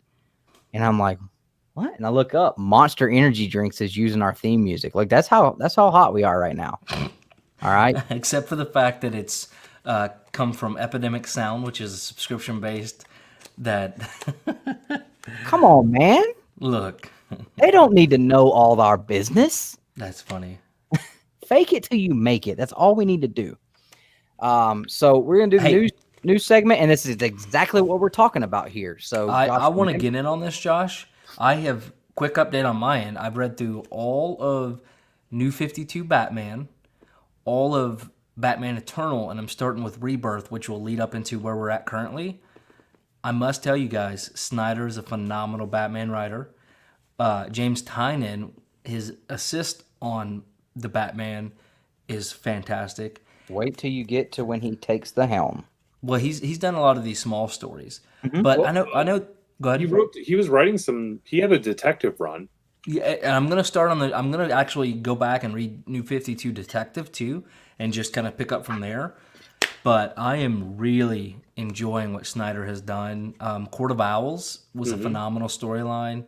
Death of the Family was just a grotesque storyline. Oh God, it is obnoxious. But we'll see. But I'm definitely interested. I'm also going to go back and reread Future's End. So, but go ahead. So we're Dustin, talking about Future State. Yeah. The new titles popping off at the beginning of next year. Now, Josh, you can pop in and correct whenever I say something wrong. Did you invite him on? Please don't do it every single time I say something wrong, but you can comment every now and then. Dustin doesn't like it when you correct him. Or like, hey, you misspelled something. You may want to check into it. No, it's more of the ignore 84 comments or text messages, but you misspelled something. I know you've messaged me 35 times a day, but I'm going to respond and let you know that you misspelled something once again. Anyway. And Justin is firsthand seeing that now, so that's probably why he's laughing.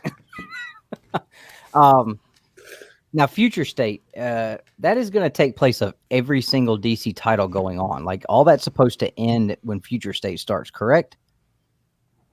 Because that's the way that I have taken I think it's supposed to be like a short-term pause on the stuff and kind of a soft reboot, right? That's what I'm saying. So, like anything that's going on now is pretty much going to, like, pause and end, but then it's all going to restart after Future State, correct? Let me see. Well, I mean, DC may not be around much longer. Who knows? DC's comics aren't going nowhere. I know. It just is cracking me up what all the other people are saying. It's a 2-month line-wide event beginning in January through February. So we'll spotlight all the new superheroes, fresh new roles. Maybe I don't want this. Hold on. I'm not reading any of it. Multiverse has been saved for the brink of disruption. Basically, they're trying to go in now and get to the point where they're saying continuity doesn't matter anymore. Like that's what this is moving towards. I'm not so sure about that actually. But I'm not sure if like all the current titles are going to be like finishing up and then they're going to start something new. If that's the case, like I'm not a fan of that. I mean, Batman is really the biggest thing I'm reading, but like Batman was crap for so long. Tynan has literally breathed new life into it, made it exciting. He's brought in new characters, made them exciting. Yeah. And if they are just going to dump that now, like after he's put in this work and made all of this progress on this title, just this one specifically, to do Future State, and then are we not going to revisit any of that because now canon doesn't exist anymore either. So, I mean, I don't know about this, Josh. How is that going to help DC at all? Number one, like you're already barely putting out anything that's good. I mean, you put all your work right now into 7,000 different tie-ins to this death metal stuff. Yeah, and I know people are enjoying that. I'm not saying it's bad, but I'm saying like you're putting everything into that, and now you're going to put everything into this Future State. But like the one thing you're doing right, like we're just going to write that off and say, that doesn't matter though. This is really interesting. I mean, it's crazy to me that they would do that. So the next Batman. So they're getting rid of. Wow. All mass vigilantes have been outlawed and Batman has been killed. Exactly, I don't think I'm going to get into this. Exactly, Josh. Like getting rid of continuity means anything that is ever written anymore. Like there's no stakes. There's no stakes to anything written at this point. Josh, I'm kidding. I don't want to be on this. This looks bad. Yeah, I mean, Justin, what do you think? So I have three thoughts. And remember, you do have a DC credit, and you better ride it all the way through. Remember? Yeah. I'm gonna ride this one out as long as I can. Flashback to the interview last weekend. My three thoughts are: I'm probably skipping this entire event. I probably won't pick up any books. That's the first one. The second one is, I don't understand why everyone gets upset when they say they're going to erase continuity if it doesn't count. Because I mean, DC has done this before, and I mean, it's happened before. Yeah. And to be truthful, them doing this with New 52, I never read DC books before New 52. Yeah. New 52 started, and I was like, okay, this seems like a jumping on point where I could start reading DC characters. Yeah. That was 2 points, right? What was my third one? Third point is this just seems gimmicky, kind of like what Marvel did with X-Men way back during Age of Apocalypse. Oh, so are they turning Batwing into Batman? Yeah. Which, honestly, I really enjoy the Batwing character reading through New 52. I'm not digging. I think I saw a picture of like his suit, and I'm not digging it at all. Well, it's kind of like a... the word is I shouldn't be using. I just can't think of a better one. It's like a prebut... like shouldn't be using it because you can't pronounce it, or no? I'm trying to think of the best way to. It looks very similar to the Batman Beyond, just different kind of color scheme and stuff. It's definitely a predecessor, is what I'm trying to say. Oh wow! Josh said they lost 65% of their subscribers because of New 52. Wow, I've never heard anything bad about New 52, but that's crazy. I enjoyed New 52. I enjoyed Batman Eternal, but again, I've been reading it on. The DC Universe platform, so I've been able to just go through, read everything consistently. Yeah. It didn't take me 52 weeks or however long it was. Yeah, we kind of talked on that earlier when we were talking about Something's Killing Children, about the difference in reading something, binging it and reading it monthly. The response is going to be different, and the attitude towards it and your feelings towards it are going to be different, just like with Something's Killing the Children. And we were talking to him earlier about how we both thought you would have just had a fit about that issue where the little girl got ripped in half, but you had been reading the previous issue, so you were in that mindset to where it really didn't shock you as much. It was had you not read an issue for a month, that might have shocked you a little bit. Oh yeah. I have a question for Josh. When you say that you lost 65% of DC subscribers, did that 65% spend the money elsewhere in the shop, or did they just pocket it? and hold on to it. I'm just curious about that, and not in like a sarcastic way. Crap.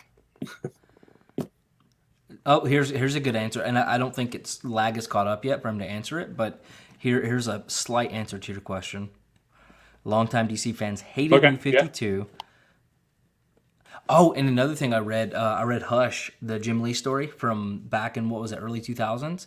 I went through, read all of that. I think it's like Batman 605 through 619 or 603 through 619. Have you ever, well, you said you haven't read anything before New 52, but that was... I mean, like, I've read, like, you know, the iconic Batman. Yeah. Like, you know, Year One and Dark Knight Returns. Yeah. Well, I enjoyed the Batman Hush storyline. It was different than what I expected it to be, but I'm telling you, this DC Universe app, because, Justin, I did finally get that iPad, and so I've been, Which one did you get? So, we'll talk later. Yeah. Just to spoil it for you, I got the regular iPad, just because my wife and I spoke, and we're like, I can't justify spending $750 on an iPad Air when really I just want to read comics on it. You know what I mean? Like, at the very core of it. Like, I'm not doing design work. I'm not doing heavy stuff on this thing. So I just got the regular one.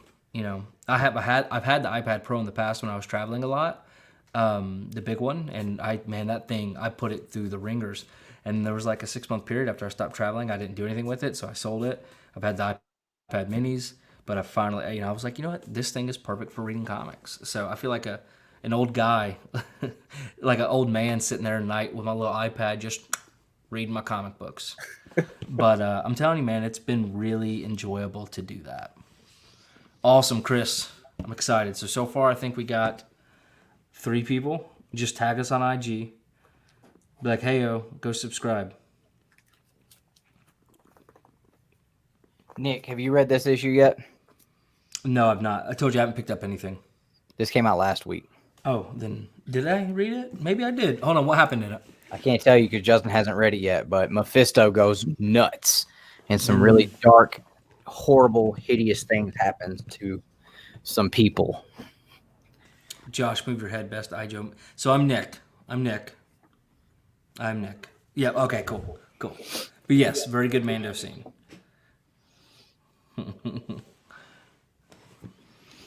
All right, so what are we... So the general consensus here is Two Brothers Comics will not be reading Future State. I may try, like, the Batman just to see, because I've been on a big Batman kick, but I don't know. I don't know. What do you think, Justin? Are you going to pick it up? It wouldn't matter. He wouldn't read it anyway, so... I mean, I'm just going to wait for the event to be over, because I'm not reading Death Metal, or whatever it's called. So... I'll just wait until the event's over, and then when Batman starts again, I'll start picking up Batman.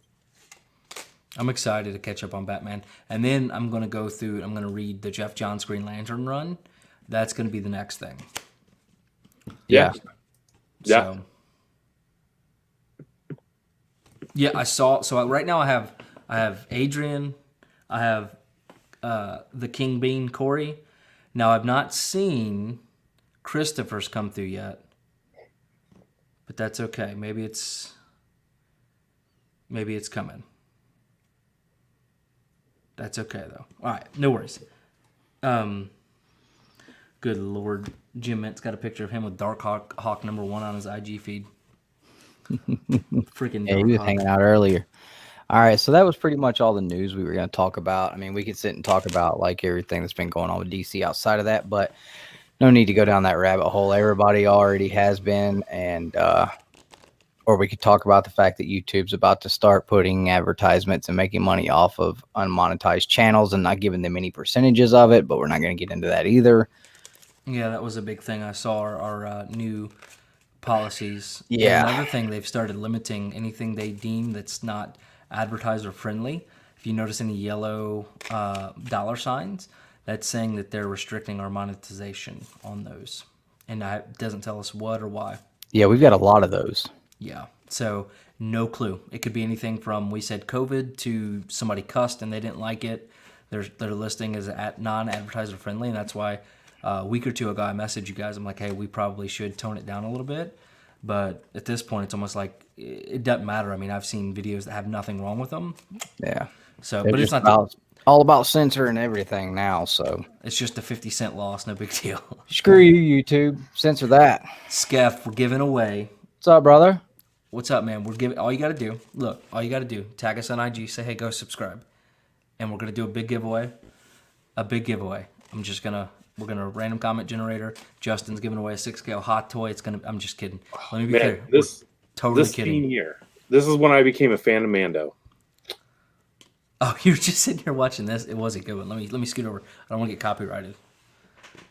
Disney's not as bad as Netflix, believe it or not. Thanks, Austin. You the man. Don't say Netflix. Art. I said art, Netflix. Who said yes, Netflix? sir. All right. Well, Okay. next segment. All right.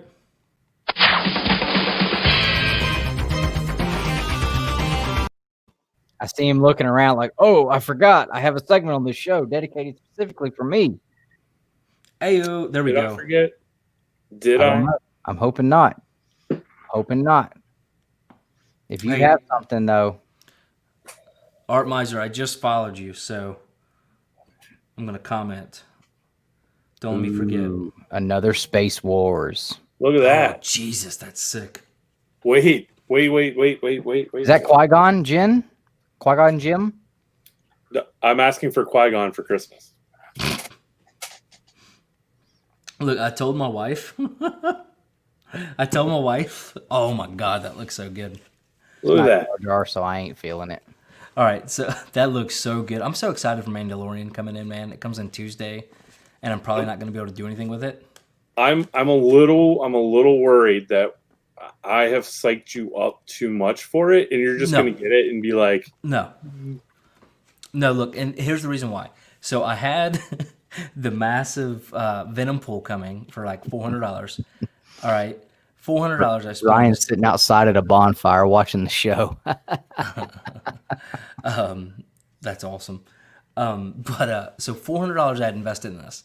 A little more was actually. And I told my wife, I came out Saturday, Sunday morning, whatever. I was like, dude, I'm so pissed. She was like, why? I was like, cause I have this, my anniversary present. I spent $400 on it. And I told her it was my anniversary present, but never told her how much. And she's like, what? And I go, no, it's fine because I bought you all the furniture for your anniversary present. So mine was much cheaper. And I just kept going on. I was like, acting like it was no big deal. But Jim Mint did the review on it. And I was kind of like, oh, okay, well, now I can't do my review on it. But then I watched his review and I saw it wasn't as good of a review or good of a toy as I expected it. Like, it looked pretty rough. So I was like, screw this. I'm messaging Justin like, can I cancel? And they're like, and long story short, now I have Mandalorian coming. Sorry, but You your do hot not toy- have a Red Skull coming yet, correct? No, not yet. No. Okay, that's all right. Cool, great. That's Thanks. good. That's Yeah. Don't worry. I got to get those rewards points first. listen, that I lost that like Red $60 Skull, in rewards points. I have a feeling that Red Skull is going to show up as a Black Friday deal. Yeah, and that's another thing too. Like, nobody's really buying it, so I'm kind of needed to, after losing the $60 worth of rewards points, kind of hurt a little bit, or at least free shipping. I need some free shipping on it. Yeah, I'm just saying, I just went and bought the slab. That's just what I did. So Well, this is like 2.5 times what you paid. So, give me some time. Be you patient. make 2.5 times more than me too, so it evens out. Look, maybe no, not even 2.5. Maybe 2. That's it. Not 2.5. I make like $38 a year. Okay. Okay. Wait. I'm going to do the same thing you did to me earlier. Nick, you saw that can of chili he was eating the other night. Thank Dude, you. That thing was disgusting. Thank you. All right. Freaking pumpkin pie that was supposed to be. Because he said he wouldn't take the hit for $150K. I said, well, you ain't as broke as me. You saw the chili we was eating this week, right? Out the can. Look like It wasn't dog even hot food. dog sauce, man. It was awful. I wanted to. I officially want to try the hot dog sauce after he talked about it. All right, so people are talking about your Obi-Wan. Let's pull it back Oh, up because Justin, I feel you like, talking about you went to some stand and got hot dog sauce. but I feel man. like Hot dog sauce. I feel so bad because I feel like I Was kind that of a took over joke? your Obi-Wan, but this thing does look good. Look at that. I mean, And he froze. Really? Oh, I He's thought it gonna- was me for a second. No, really? He's gonna freeze? So He is there lost really his not a mind. hot two dog sauce? Star Wars pieces right now. Got Obi-Wan Oh. and Mando. You froze. What were you saying? Oh, sorry. I have no idea what direction I'm going to take my Star Wars Hot Toys collection in. I've got two pieces. I've got Obi-Wan and I've got Mando, and they don't really tie together. I think just buy them all, dude. I guess I could. You know who you should buy? Emperor Palpatine. I cringe so hard. I've been staring at one. Or you can get you some derbs. For our members, you guys have already seen the video of Dustin unboxing something. What's up, JB? What's going on, man? Hope you're having a good weekend, brother.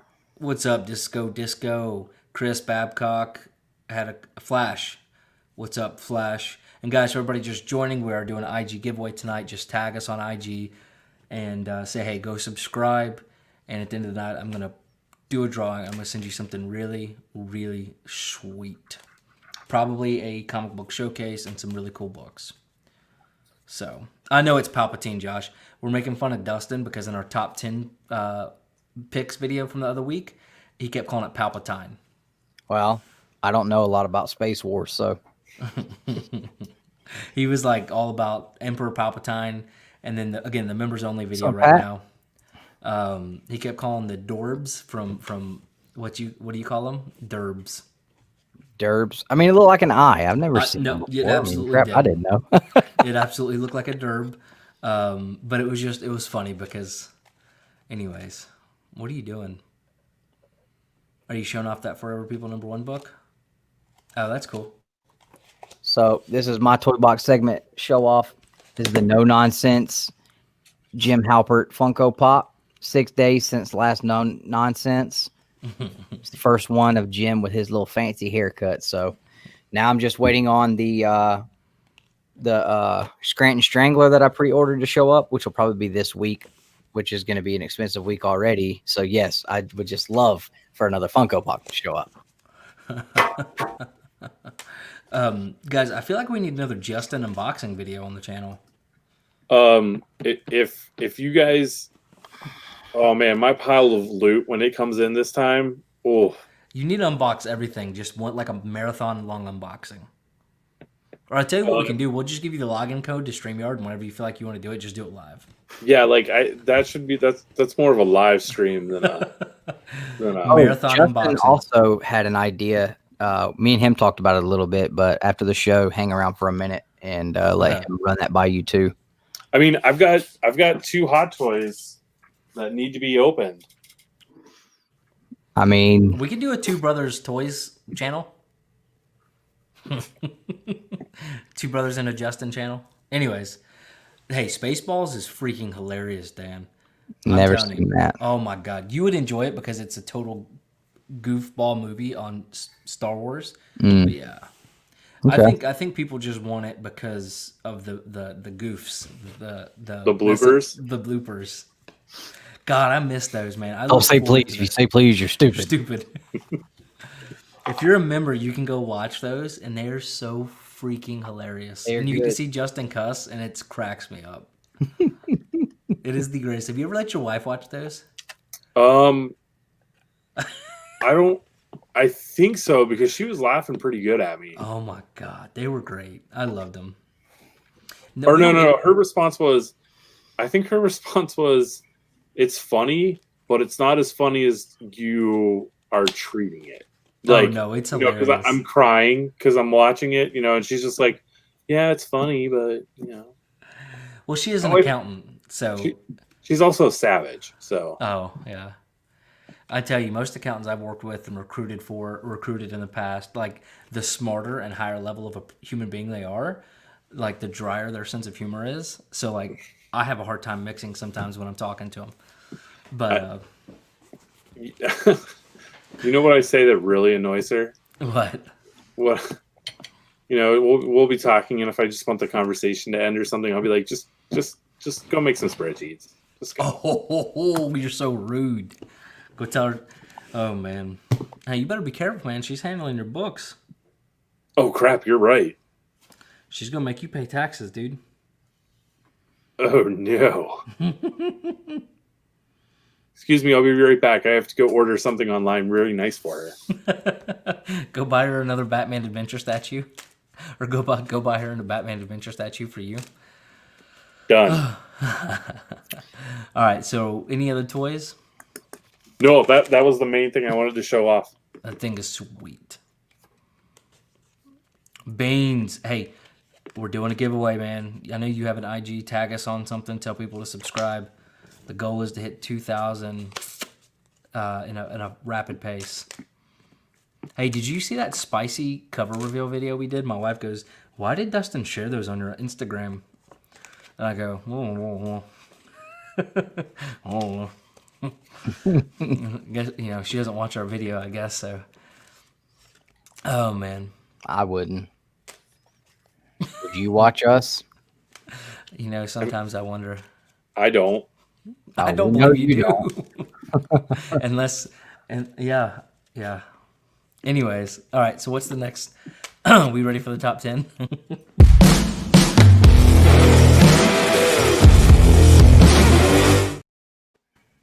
Right That's on, our man. music, Monster Energy. Find your own friggin' music. You know who actually uses that? And I hunted down what it was called because I love the beat. And you won't know who it is, and most people won't. It's Peter McKinnon. I love that channel. He's hilarious. But he's got several million subscribers. I like Nick Newman, or whatever his name is. Yeah, he does good. He's very interesting. All right. So top 10. We're doing top 10 modern comic writers. Originally, it was they must have done a book started within the last 20 years or 10 years.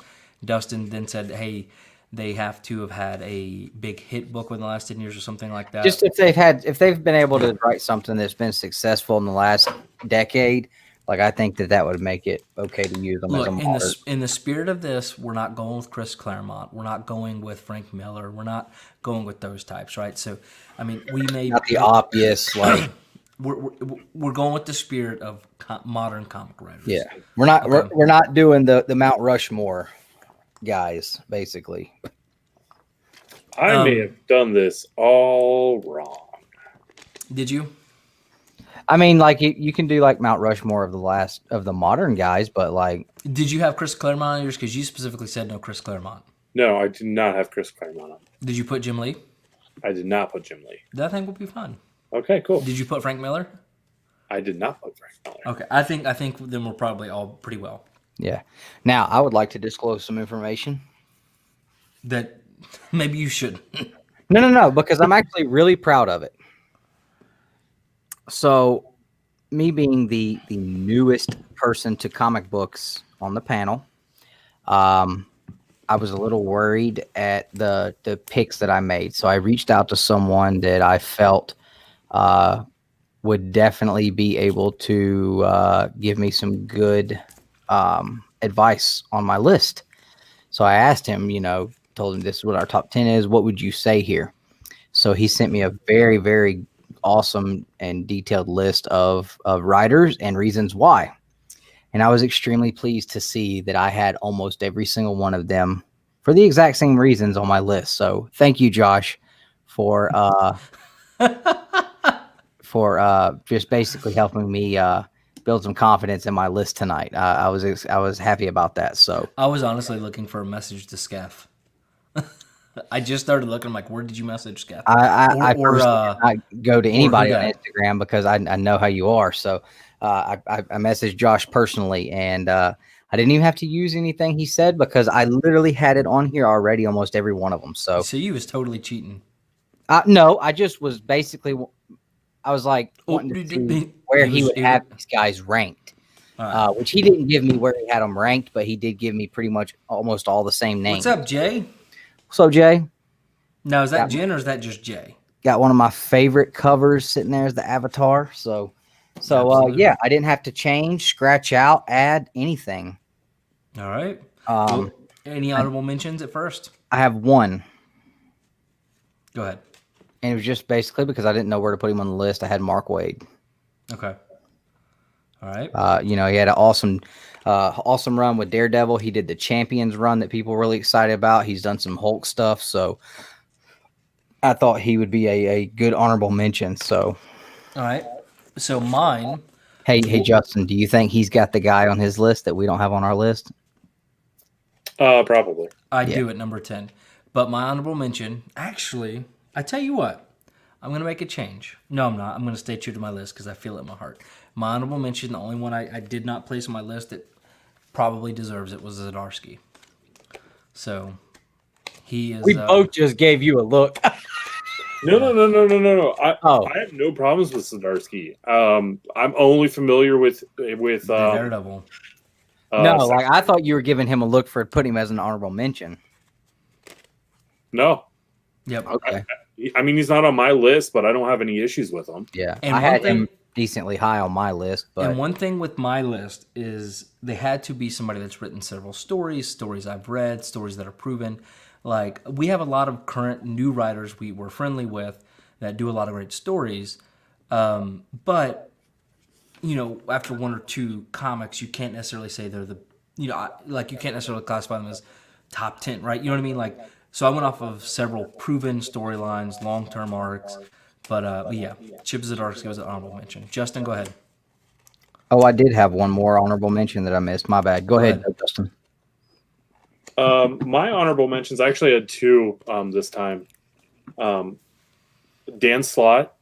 Say what you will about Dan Slott. I really enjoyed his run on Spider-Man and Superior Spider-Man. And Jeff Johns. Jeff Johns is honorable mention? Wow. That was oh no, I did not have Jeff Johns on the list. So I didn't actually use him. I just referred to him to check my list. Wow, I'm shocked about Jeff Johns, I'll be honest. I didn't have him even as an honorable mention. My Jeff other Johns, honorable mention is Tom Taylor. I had him also as an honorable mention. Yeah. He wrote Deceased. He wrote some stuff with Immortal Hulk. He wrote that Injustice for DC. He's done some Wolverine and No, Justin, are you? Seven Secrets, and Justin he did some Rocketeer work too. So I couldn't put him on the list. He did though. No, sorry, I was talking to Nick. Oh, okay. Yeah, there's no echo. So yeah, I had Tom Taylor as an HM. So All right. my number 10 is BMB.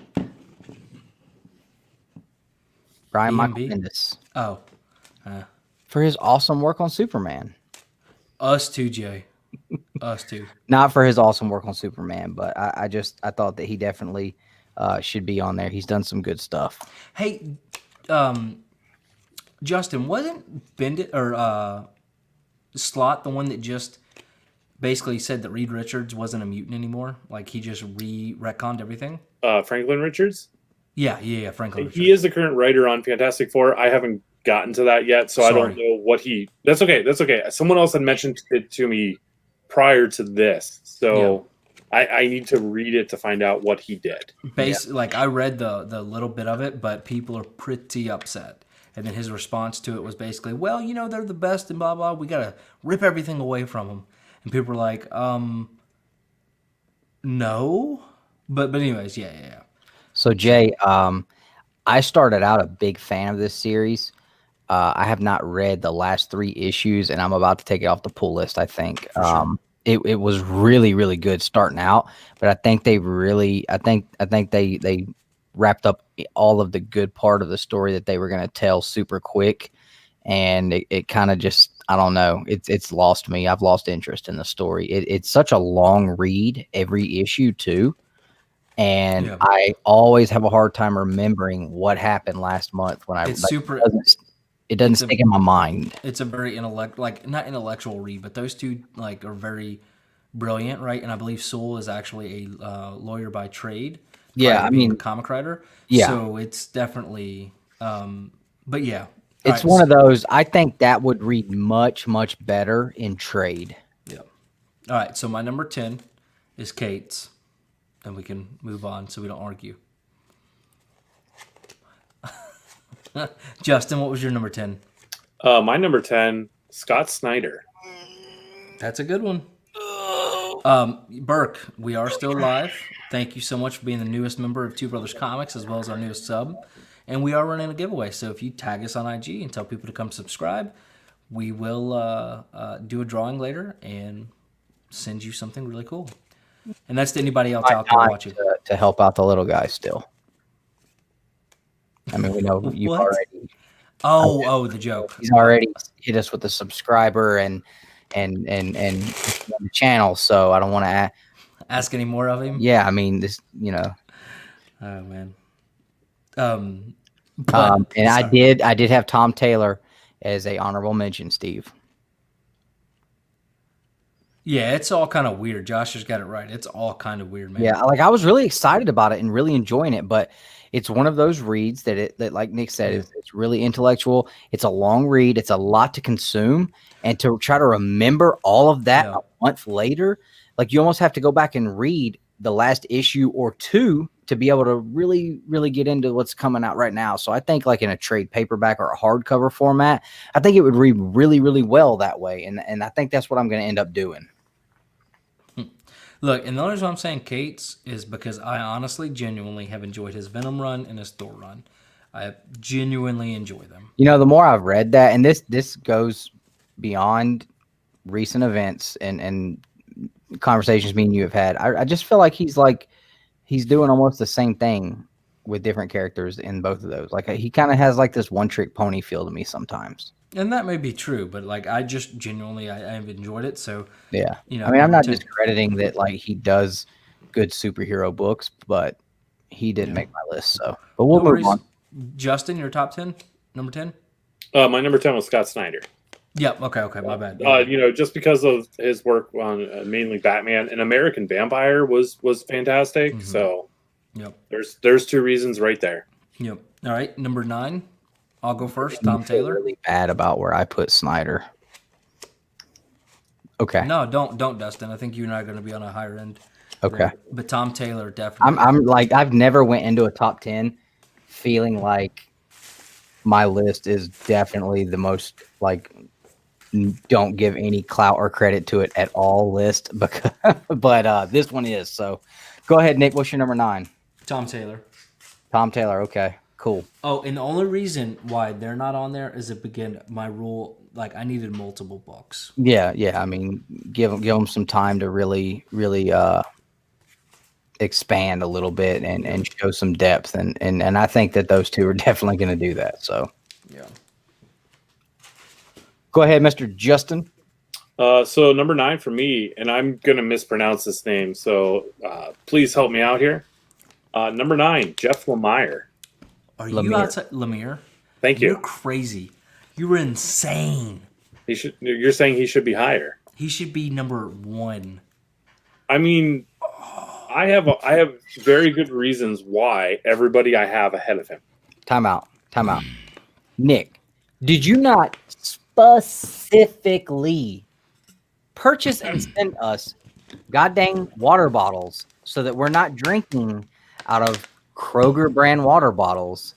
Well, and first here off, you are doing it. I've got all mine sitting here and drinking out of my water bottle that I have not washed since I owned it. I've not washed this one time either. That's why I'm not drinking out of it. Saying. All right. Yeah, I know. My number 9 is Rick Remender. I've not read it, but I have heard from multiple sources his run on Uncanny X-Force is bar none. He has done some really cool stuff with Punisher and Venom. He did that What If Venom book that everybody goes nuts about. And he's writing Scumbag, which is out right now. That I enjoyed the first issue. It was on the top picks. It's going to be on the top picks this week when issue 2 comes out. It's probably not everybody's cup of tea, but I'm just interested in this book, and I'm hoping that it pays off. So I think Rick Remender is definitely someone who is good on the list. We're going to talk about Mr. Remender a little bit. A little bit. Look at him getting all high and mighty. You must have read Uncanny X-Force. Oh, I did. Oh, who am I talking to? It's an X book, so. I did. All right. So, Justin, what was your number 9? Justin's like, if they wrote an X of X, I would read it X amount of times. My number 9 was Jeff Lemire. Oh, my God. Lemire. All right. Number 8. Justin, you go first. My number 8. And my number 8 is Jonathan Hickman. And it's not necessarily for the X-Men stuff he's doing now, but I loved Manhattan Projects. I cannot tell you how much I enjoyed that book. And I mean, that book alone, it could be the reason why I put him on this list. Okay. Right on. All right. Justin. Yeah, I'm not saying I'm East going to of West. What am I talking about? East of West. I'm not saying Scumbag is like one of the greatest things I'm reading right now, but it's definitely caught my interest. Absolutely. So I'm definitely going to give it a couple issues and see where it lands. But I'm digging that book purely on his requests from issue 1. I was like, okay, some of these things I would definitely be okay with having. For sure. Not the drugs and alcohol. My number 8 is Scumbag. That's it's clicking. Scumbag. Yeah. The poop scene. My number 8 is Kieran Gillen. He did some great Hulk stuff, X-Men. He wrote that Darth Vader series you love so much, Nick, I believe, didn't he? Yes, that is And somebody he's doing Once and Future right now. So Kieran Gillen. That is somebody that I overlooked so hard. That Darth Vader. Oh, And literally, the only reason why I knew he wrote that is because you kept telling me about it. And the way I did my list, I went back and looked through stuff in my boxes, stuff I'm reading. I tried not to search the internet. I had to for a couple because I knew the names, but I wasn't so sure I was familiar with some of the stuff they wrote. But Kieran Gillen was definitely one that I'm a fan of. Well, we'll be talking about Mr. Gillen in a little bit. I'm glad our lists are so good, with are matching up pretty well, man. Yeah, Gillen is somebody I completely overlooked. Surely, and I got mine on my phone, but you're not using the pad that you specifically got us to use for the top. What in the world is going on? See, this is where I haven't been out here. Nick is absolutely 100% contradicting himself all the time, and he'll say it when he's not on camera. What is it you say you are? Say as I do, not as I say it. No. Yeah, but the adjective, the word that did you call it? Hypocritical? Hypocrite. Yeah, Nick's a major hypocrite. 100%. But I don't know what you're talking Tells me about. not to cuss, drops an F-bomb. Don't eat on the show, smashing cereal. No alcohol. Burritos every week. Let's leave the cereal out of this. I don't call what you put in a bowl and consume actually eating cereal. That doesn't count. That's pretty. We're not talking about me. I'm just saying we shouldn't talk poorly about people who decide to eat cereal on camera. All right, so my number 8 is Charles Soule. Phenomenal stuff on Star Wars, Darth Vader. That's where I specifically love his work from. He's done some other good things, but can you bring me that omnibus when you come this week? I really want to read it now. What? That Darth Vader. Oh, Charles, it's a hardcover, but I'll try to. Yeah. Sorry, Charles Soule. Did he write Letter 44? No, he wrote Letter 46. Letter 46. Thank you. I think so. Whenever I type it in, you're on with cut too. It's okay. Yeah, he did. Letter 44. That was a good. I enjoyed. I've only read the first trade, but I liked it. That was back in 2013. It still counts. No, I'm just was letting you know. All right. All right. Number 7. Back to you, Dustin. 7. I have Chip Zdarsky, based on 2 things he's writing currently: Stillwater and Daredevil. Am I reading Daredevil? No, but I know hardcore Daredevil fanatics that never ever say a bad word about it, and it has gotten me to the point where at some point I'm probably going to pick up an omnibus of Chip Zdarsky's run on Daredevil when it comes out, and I'm probably going to check it out, and that'll be my first Daredevil read. Yeah, but people have said Daredevil is the best thing coming out of Marvel, period. I mean, even more than Immortal Hulk. I've heard that from people who are reading both, and now I got to read it. And I really am digging Stillwater, man, and that was a book that was not even on my radar. Nick had to remind me, you might want to put Stillwater on the top picks. And I'm like, Stillwater, what is that? And then I go back and I check it out. And I'm like, okay, this sounds awesome. Yeah. Oh, and I'm loving it. Issue 3 was good. Yeah, it was. So you guys are going to mention Zdarsky, but not mention Sex Criminals? I ain't even read it. Never read it. I don't get into TNA stuff, Justin. Yeah, we're not on the BBTS all the time like you, dude. We're not into like lettering, vampire thong people or whatever it is you used Yeah. to letter. Listen, I did what I had to do to I found early one. on in my career. Look, I found some of those at Second and Charles today when we took. Are there some dirty Birch books out there? Oh yes. Oh yeah, absolutely. He's like Sylvester Stallone. Early on, he was doing porn books. Well, sir. Huh. What is I it called have to get again? some of those to hide between the mattresses. The Zombie Tramp. Zombie Tramp. I said thong vampires. Wow.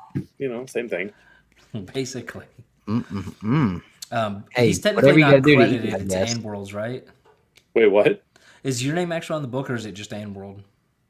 No. Ann World would not be doing Zombie Tramp. Yeah, this is a Birch book, man. Yeah, that's me. Like, that's way back when, like, that would have been like my probably second year lettering. That's awesome. That's hilarious. All right, let's get back on track. All right, number 7, right? Who did That was 7? before you got your DC credit.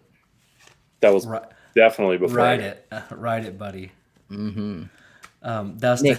Nick, number 7. All right, my number 7 is actually Mark London from Mad Cave Studios. Solid pick. We both enjoy his work. Justin doesn't read it, but he letters it sometimes. I'm telling you guys, for this book alone, but then Battle Cats, another phenomenal world-building tale. What he's doing, I mean, with Woven Heart. Oh, that's interesting, Josh. I wonder what internet website channel that's going to be on. I shudder to think of what. You're probably going to have some kind of premium gold membership to watch it. That's too funny. Onlytramps.com. Onlyzombietramps.com. Starring Justin Birch. But again, Matt, I mean, Just your letters. Tell me, Justin. Are the letters? Justin said he liked lettering those books because he really enjoyed the word balloons. Those are some of those books he waited till it was like 11, 12 o'clock at night where his wife was asleep. All right. So, side story. We're gonna side story. Okay. This is a true story, and you guys you'll think this is funny. So that's why I'm telling it. So when I first got approached to do a Zombie Tramp book, it was just like a fill-in. They needed someone. I'd never read it. I knew what it was, but I'd never seen what the pages were. So I called my local shop to see if they had any trades in so that I could just buy the trade, flip through it, and see what it was so I could get the style down. And I tell you what, I picked up that trade. They put it in a brown paper bag, an unmarked brown paper bag, and I walked out thinking, this is feeling too close to like something else that that I missed a Hugh Hefner book. Yeah, exactly. That is awesome. It was letter in those books that they don't put the image up on Previews World for, except for that little small window on Wednesdays that Perry talks about. Perry's got the lowdown on when you can actually go to Previews World for like 2 hours and see the covers, or Midtown or something. It's pretty funny. So what's your number 7, Justin? Are you keeping the list? Yep, I got it. All right. This is the part where we're going to fight. So I'm just going to say the name. Tynan. I knew it. I'm gonna take my lumps. He's not on the list, Justin said. No, he's on my list. Oh, okay.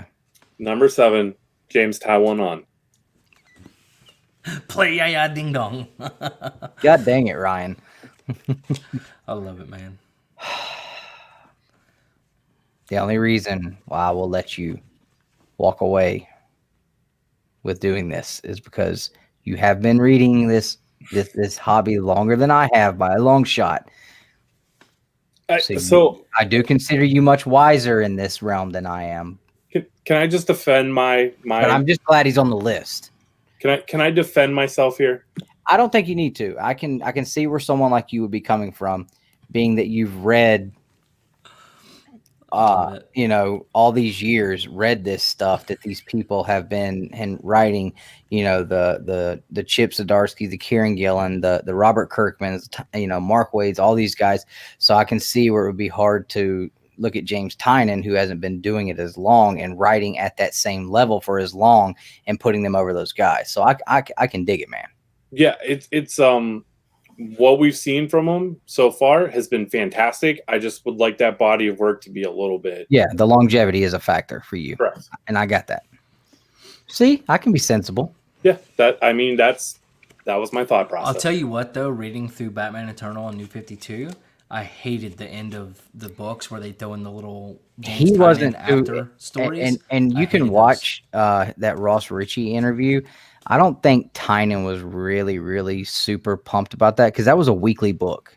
Yeah, he was putting that out weekly, so I'm sure that really kind of pigeonholed him. And I didn't mind. Like, I love the story. It was. I'm saying, like, he probably wasn't able to really just on that when you have to put them out so consistently, fast. So I'm not saying his writing. I'm just saying the format. I just read the entire comic book, and they're gonna have a 4-page after story. I don't want that. Doesn't like I didn't like that. Yeah, he kind of did that with the Batman 100 too. But that really did lead into where he's going with it now, so it made sense for that one. It bugged the heck out of me. But so anyways, Nick, let's number 6, Nick. Let me pull back up. Number 6, James. I'm just kidding. Robert Kirkman. Do we consider him comic or modern? I would say so. Absolutely. Okay. I mean, Walking Dead didn't even end till last year. I'm just making sure. You could just go off of that. All right, you son of a you Birch. Know why? You know why? Firepower. So good. And I really want the Invincible collected editions. Next week they're doing a local comic shop day foil exclusive for Invincible #1. I know. I told Sky I need to try to show up at Josh's before opening, and then that way I can get all the cool stuff. Like my TMNT #1. No, bro. I'm not traveling with that. I swear to God, if you show up at my house without it, I hope you have plenty of Thanksgiving food elsewhere because you're not eating it at my house. Bro, I'm not traveling with it. What if I get in a car crash and it rips in half? There should be no way that would happen. I'm sure. What if I get in a car crash and it burns? I'm sure you can come up with a way to fasten it in some kind of a nice cardboard mailer of some sort. I'm sure you can figure it out. I told you he dropped it though, right? I don't care. I really don't. All right, go ahead. Number 6, Dustin or Justin. It's on the son of a Birch. All right, number 6. That just made Nick cringe. He's like, I really wished you hadn't said that. I don't like that. I said it twice. Number 6, Rick Remender. Okay. Mr. Remender. You got Uncanny X-Force, and I'm looking over at my shelf now because I've got a ton of Remender books on the shelf.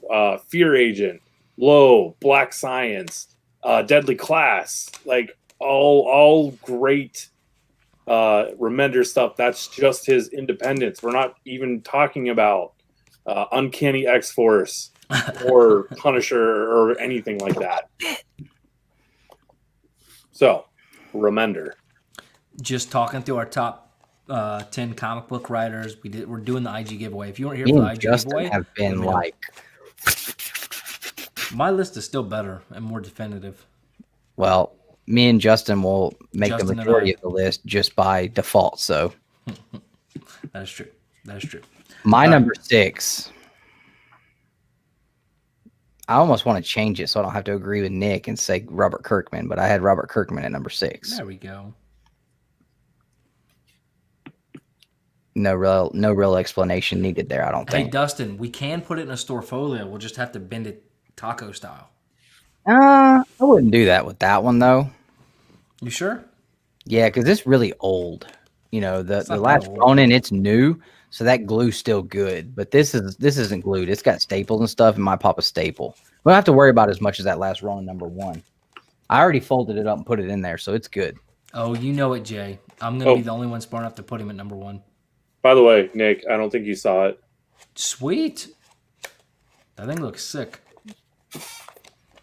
That looks real good. All right, Justin, number 5. Number 5, Kieran Gillen. I really hate I did not put that person on my list. I mean, Once and Future, Wicked and Divine. What else do we got? Phonogram. Yep, Darth Vader. Darth Vader. X-Men. Darth Vader, that omnibus he did with Kieran Gillen as the writer, is one of the most expensive omnibuses. I swear to Ryan, God. they have different sizes, bro. They have magazine size ones. They've thought about everything. Jesus, Ryan. Come on, bro. Don't be. It's the sponsor. Come on, bro. They got other sizes. They even have it for Pokemon cards. All right, my number 5 was James Tynion the fourth. Not the third, not the second, not the first. The fourth one. Right on. My number 5 is Jeff Lemire, or however Justin said it. I got Jeff Lemire at number 5. Like Longmire. Longmire. I'm telling you guys, you are nuts for not having Jeff Lemire higher. All right. I haven't read enough of his stuff. There's nothing Jeff Lemire touches that isn't just wonderful. Name off some of the stuff he's written just so I can see if I have read any of it. So Family Tree is one that's really great. Yeah, I know you talk about that one all the time. Sentient's been another one that's really good. Black Hammer. I didn't get anything from them guys. I didn't get to read it. Black Hammer is another one that's universally adored. I haven't read yet, but I'm That was the reason I put him on there, because I know everybody's talked about Black Hammer. Yep, he's also done Sweet Tooth, which is extraordinarily popular. Yeah, I've been wanting to, man, I want to read that first Sweet Tooth series, and I haven't. Gideon Falls is another one. Essex County is another one. Ascender. I mean, I'm trying to think of some of the other ones, but for me, I mean, Family Tree is what really drug me into. Gideon Falls and Sweet Tooth are definitely ones that have been, we've talked about several times, and I've said, like, I definitely want to read those. So, so Moon Knight, that was the other one, Josh. That was he did do Moon Knight. Yep. Yeah. Yeah, and if somebody wrote a good Moon Knight series, Josh is definitely going to know about it. So, yep. Cool. All right, so we're on 4 now. Yes.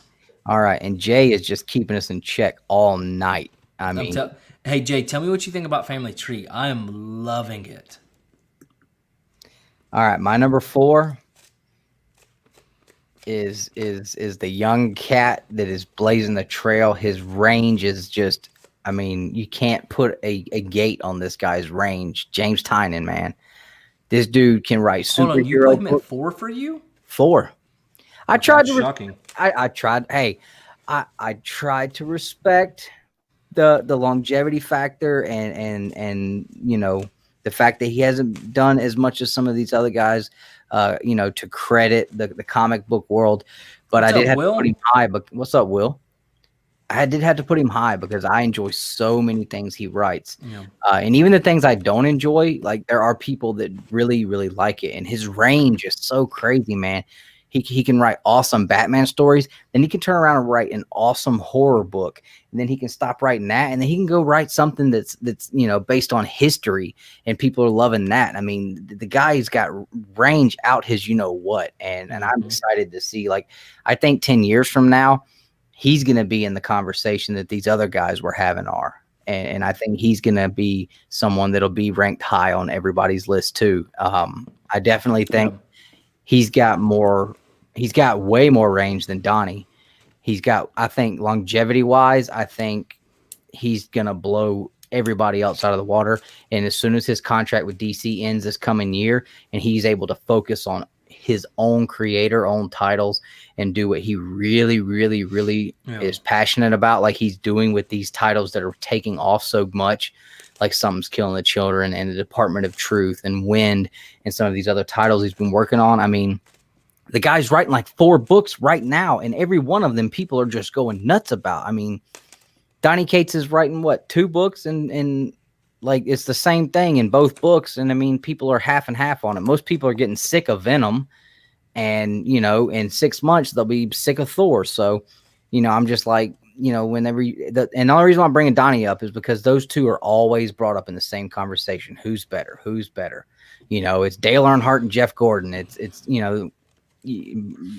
Kobe and friggin' Michael Jordan, or however you want to look at it. I mean, but I think you have to give the range factor to Tynion all day long. He took a series like Batman that had just gotten flat. Nobody cared about it. And literally within a couple of issues, he set that series on fire. and I don't know. I'm a huge fan of James Tynion. So Yep, and see the Barbalian. I'm not sure if it's Barbalian or Barb Alien, but I did see that. But yeah, I'm super pumped to get into that one. I'm gonna finish through this Batman, then I'm jumping into that one. All right. So number 4 for me was Scott Snyder. Again, I think that's strictly because I've been loving his Batman stuff he's been doing or had done, and I'm reading currently, I guess. He's kind of been quiet lately on a lot of things, but his Batman he's stuff writing. He's doing Undiscovered Country, and we talked about that earlier. Yeah. That's his big thing he's writing right now, and it's not really connecting with a lot of people. A lot of people were excited about it in the beginning. I didn't even put it on the top picks this week. First time in 11 issues that it's come out, and it hasn't hit our top picks just because I can't put it on there if I'm not even reading it. I think it's probably more for TV development. Well, like I said, I think in a collected edition format where you can sit down and binge it and really consume it and not have to try to remember all this information, I think it really would have the potential to be a great read that way. And that's what I'm going to end up doing with it. I'm going to keep buying it for a little while, and then I'm just going to read a bunch of them and see what happens. I don't know. Oh, he is doing it. Okay. For whatever reason. Oh, Capullo's doing a lot of Oh, that's why I didn't know he was writing anything else, because I ain't reading none of that. Yeah, we haven't been reading that. I've been buying them because I plan to catch up on the DC Universe app with the first go on for that, but there is a Dark Knight's Metal #1 in one of my mystery boxes. Uh-oh. All right. Along with a bunch of other #1 signed books, all kind of stuff. Yep. Absolutely. All right. You, Justin, the Penguins fan. Number 4. I got it, Dustin. Oh, you saw I was already. I got it completely. I got it blocked.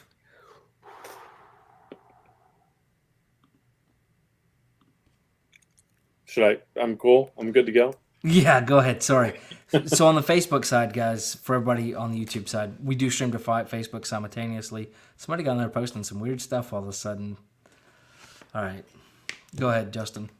All right. Number 4 for me, Jason Aaron. Another good one. And see, he didn't make my list because I've not read enough of his stuff. Well, I mean, so you've got the current Avengers run. I actually enjoyed his Thor run. You've got his indie stuff, Southern Bastards, Scalped, Sea of Stars, which is going on right now. Yeah, it's I enjoy Jason Aaron's work. He's probably one of my favorite current writers. All right. And his Thor work was supposed to be like super phenomenal, right? He did Core of the God Butcher and all that good stuff. Mm-hmm. Yeah.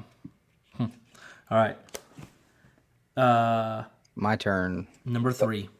What number did we just do? 4. Did I read my number 4? James Tynion. Yep. Oh, that's right. So Nick, you start number 3. All right. My number 3 is Jeff Johns. Did you guys know he was at one point VP of DC? Mm-hmm. Yeah, like I don't know if I've read much of him. Man, he's done. What has he done? So Green Lantern is like one of his big ones he's really known for. That's where I've heard his name attached to his Green Lantern, and I don't watch War of Realms. Green Lantern, so War of Realms was pretty bad.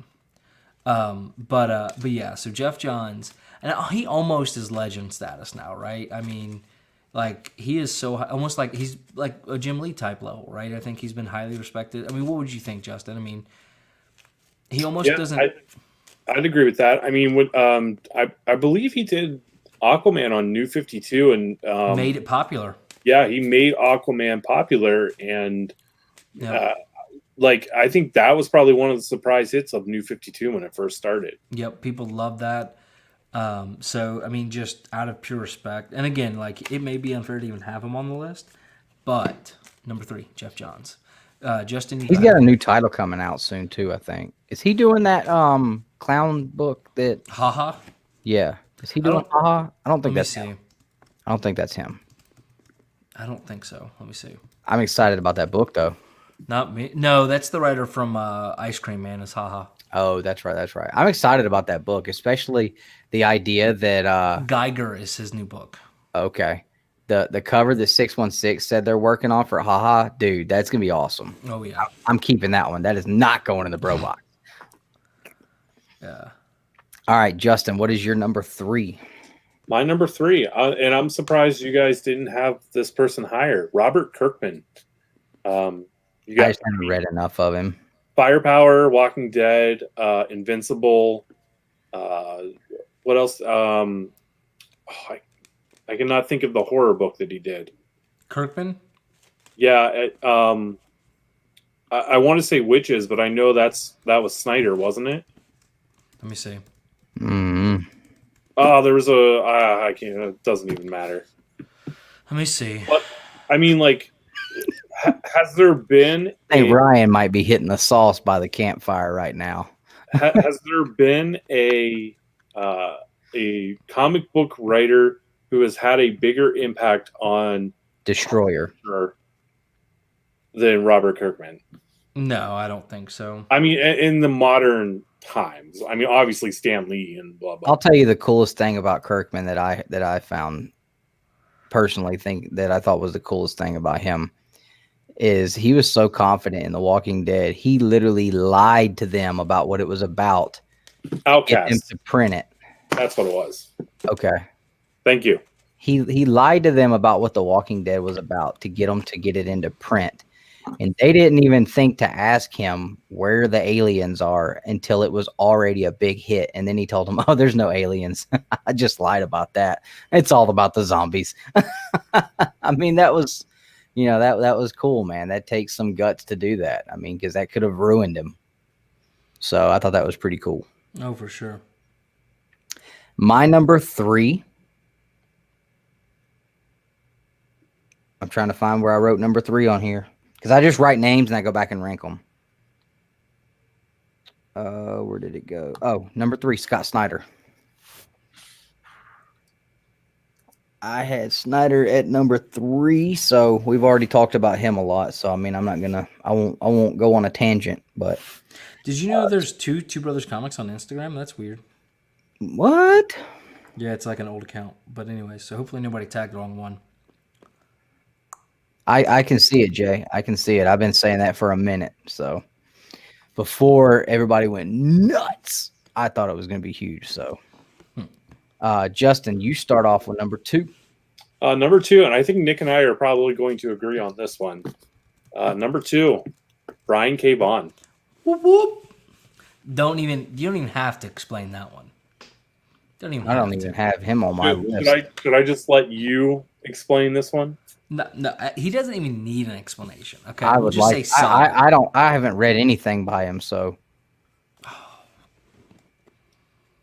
Brian K. Vaughan. I mean, I'm just gonna Saga. Okay, that's y'all deal. Paper Girls. Why the Last Man? Yeah. Don't roll your eyes. I've never almost cried in a comic book, but I almost cried during that one. You've never even finished Saga, have you? I cried during Why the Last Man. Yeah. Saga, that last I was so upset too, man. It gets you. I would probably cry today if I read it. Never read Saga. That's what it was, dude. I literally got choked up when we were talking about it, and I was talking about Saga, and I was oh man. Whew. Like I literally got choked up during one of these. All right. Anyways, Brian K. Vaughan, number 2. All right, my number 2 is Hickman. Yeah, he sucks. Ooh, I did not expect that or see that one coming.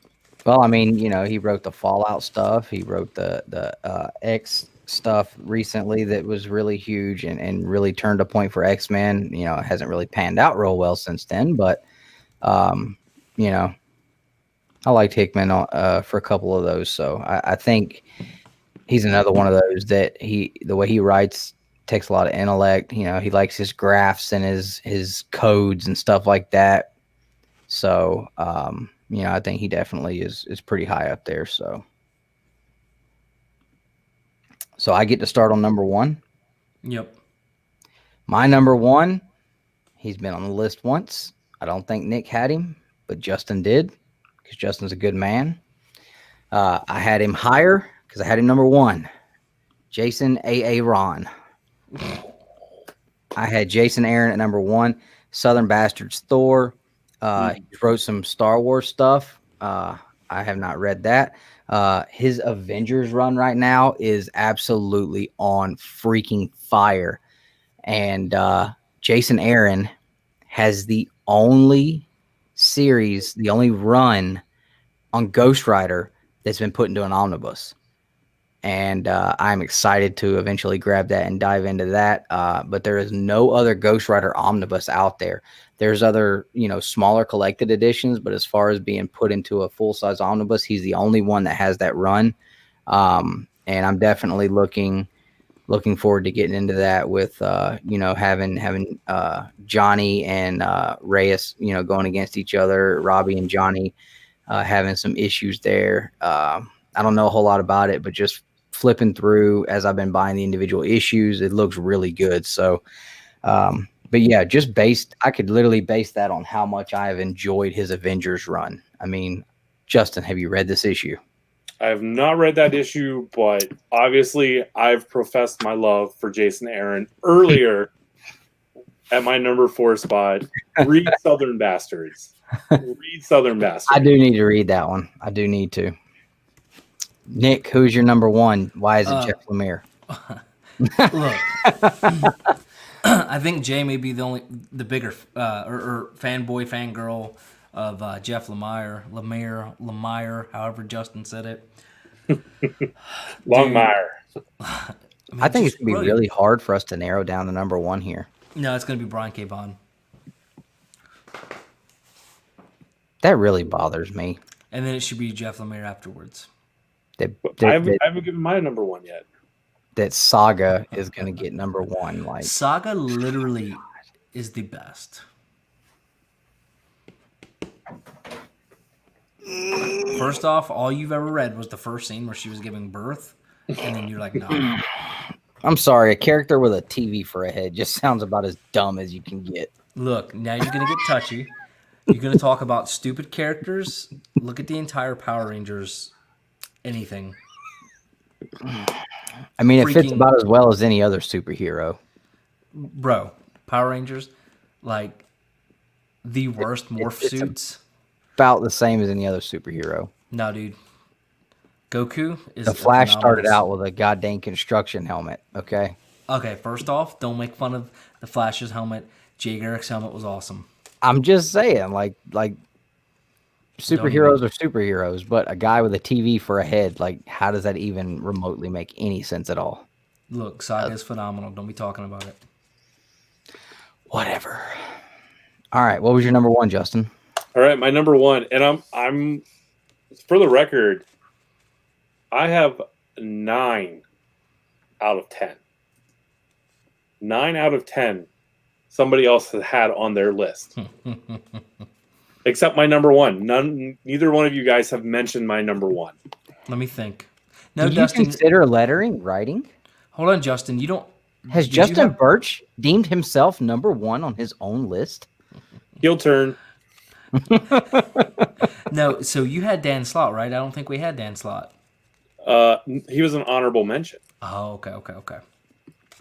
Let me think. Wait. Let me refer back to Josh's list he sent me, and because he did have some on there that I didn't have. Now hold on. Did you put on like McFarlane or McFarlane? No, Todd McFarlane? It is a modern writer who has stuff come out regularly.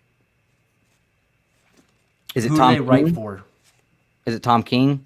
They currently have an exclusive contract with Image. Larry Hama, Ed Brubaker. Yep, Ed Brubaker. Oh, Okay. Brubaker. Okay. Yeah, so this was Josh's list. Kieran Gillen, Scott Snyder, Jason Aaron, Ed Brubaker, Hickman, Cates, Tynan, Lemire, Tom King, and Larry Hama. Grant is a good one. Grant Morrison. Oh, Larry Hama, G.I. Joe. Okay, so here's my argument for Brubaker. So if we're just going to talk about his superhero work, I want to read his Cap stuff so bad. exactly. I want to read his Cap stuff. I need to find out if it's an omnibus. I believe it is. Okay. Um, I cannot wait for you guys to buy me that for Christmas. I cannot wait. Bro, we are not doing Christmas gifts like that. Hold on, I got to make a note. Well, maybe Dave will have it on sale next week for his Black Friday sale that is going to be huge at Dave's Comics and Collectibles. I cannot wait. Cannot wait. Oh, I'm glad I just sent you my X-Men list. I mean, Nick has been to a Dave's Comics and Collectibles sale, and it is not a joke. How much did you pay for that Teen Titans you got last year? Like $30. Like $6. All right. Just you have my number. Our buddy Logan got Venom 3 first print, 9/8 all day, $15 cash money. Okay. And we both let it happen. We both had the book in our hand before he did, and we decided to let him get it. And he don't even read books no more, don't collect books no more. He won't even let us have it. Nothing. He does Omnibus 50% off. Ooh. 50% off on Omnibus, brand new. So yeah. I'm trying to make sure everybody's name, all right? So guys, real quick, if you're listening, we're doing an IG giveaway. Hold on. I'm just 4 diamonds. I'm telling you, he's on the sauce tonight. Oh man. So if you want to be a part of this, just tag us on Instagram, encourage people to come subscribe. Justin, you missed one. Is he writing? I dude, I'm telling you. He's writing a book you letter. Hello. Is he writing that? I thought he was just doing the art on it. I should look into that. I'll look into that. I'll let you know. I'll get back to you. And I'm so glad that that's public knowledge because I just really blurted that out without even thinking. What? That you letter that book. It's on his name is on the book. Okay, it's a Birch book. Not that one. Are you sure? I'm pretty sure it's a Birch book. I think that one's the studio. It's Birch book. No, it says Endworld. Oh. But anyways, guys, double check. Oh, that's right. We were pissed about that as me and Nick were.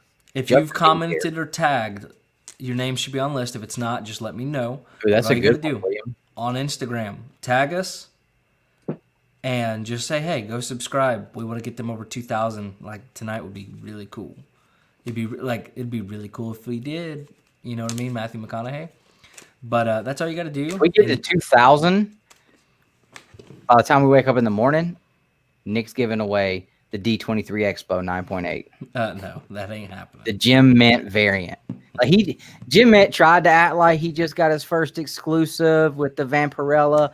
This dude got the daggone D23 Expo first Mickey Mouse Marvel comic. Jim Mint exclusive. All right. What's crazy is he had the artist on his channel, Humberto Ramos, and I don't believe he ever asked him about it. He had. And that dude's doing some crazy stuff all the time. Like I believe he's doing all of these DC, the 1 in 25s, right? Am I wrong? I don't know. Humberto Ramos, man, is a wonderful artist. I enjoyed his work on Spider-Man. So, Spider-Man. But all right, so just tag us on IG. That's all you got to do. What a concept! And we'll do the giveaway later after we combine these. I just am kind of making sure I'm tallying them up because IG is like it's showing me some and then not all of them.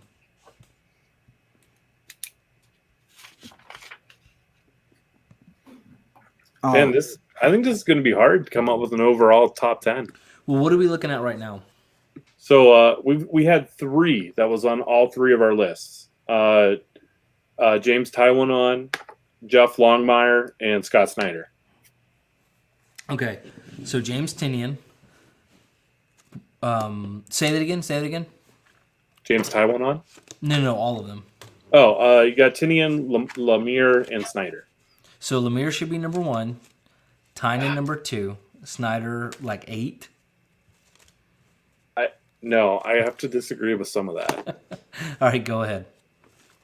I think that Brian K. Vaughan, because you and I both had him at number 2. I'm good with it, man. I'm just trying to make Dustin all grumpy faced. Sorry, I had people messaging me about my mystery boxes, and I was marking them down. Sorry. We're getting closer. I really hope you don't mess this up. No pressure, but just don't mess it up. I know. All right, I'm putting Brian K. Vaughan at number 9 left. Well, that's garbage, but okay. All right, so And remember, look at Dustin, it. people are going to be recording videos and posting your boxes about them. I literally said I have redone these boxes like 4 or 5 times. I hope it makes you sick not to your make me stomach. open them back up after I have packaged them Oh, already. you can't now. That you can't do that. That would be morally repugnant.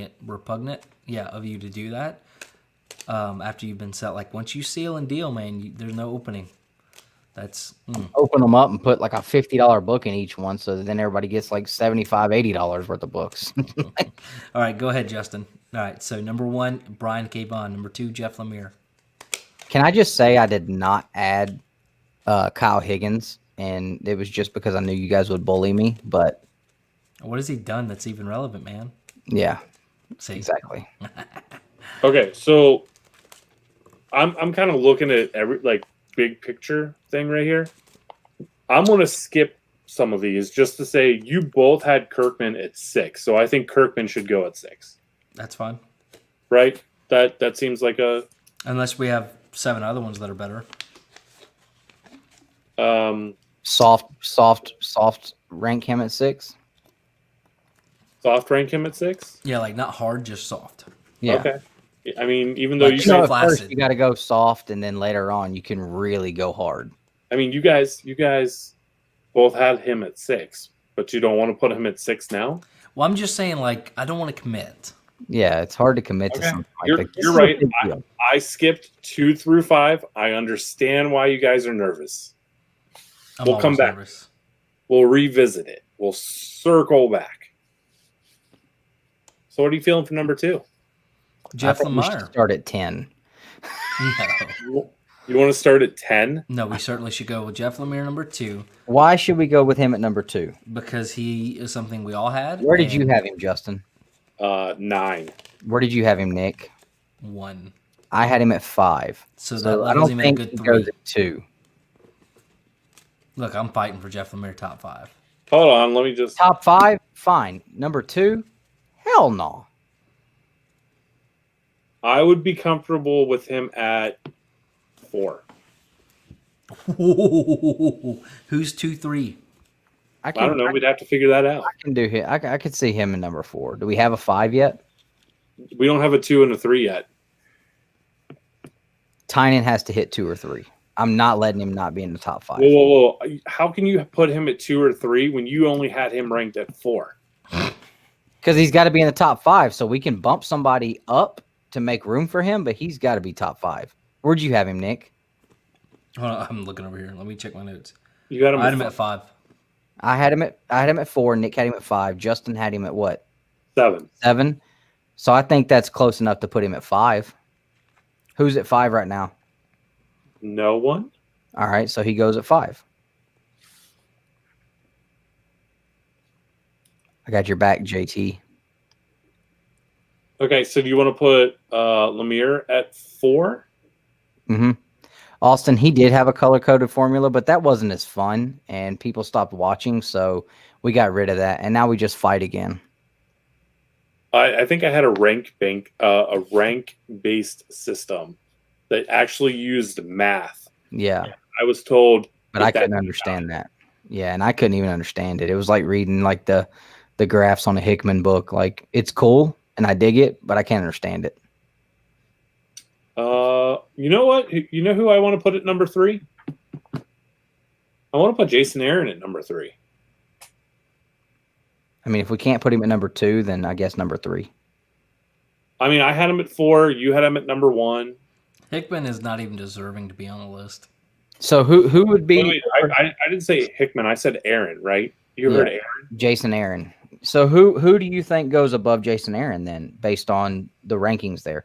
Who was your top 3, Justin? Brubaker, Vaughn, Kirkman.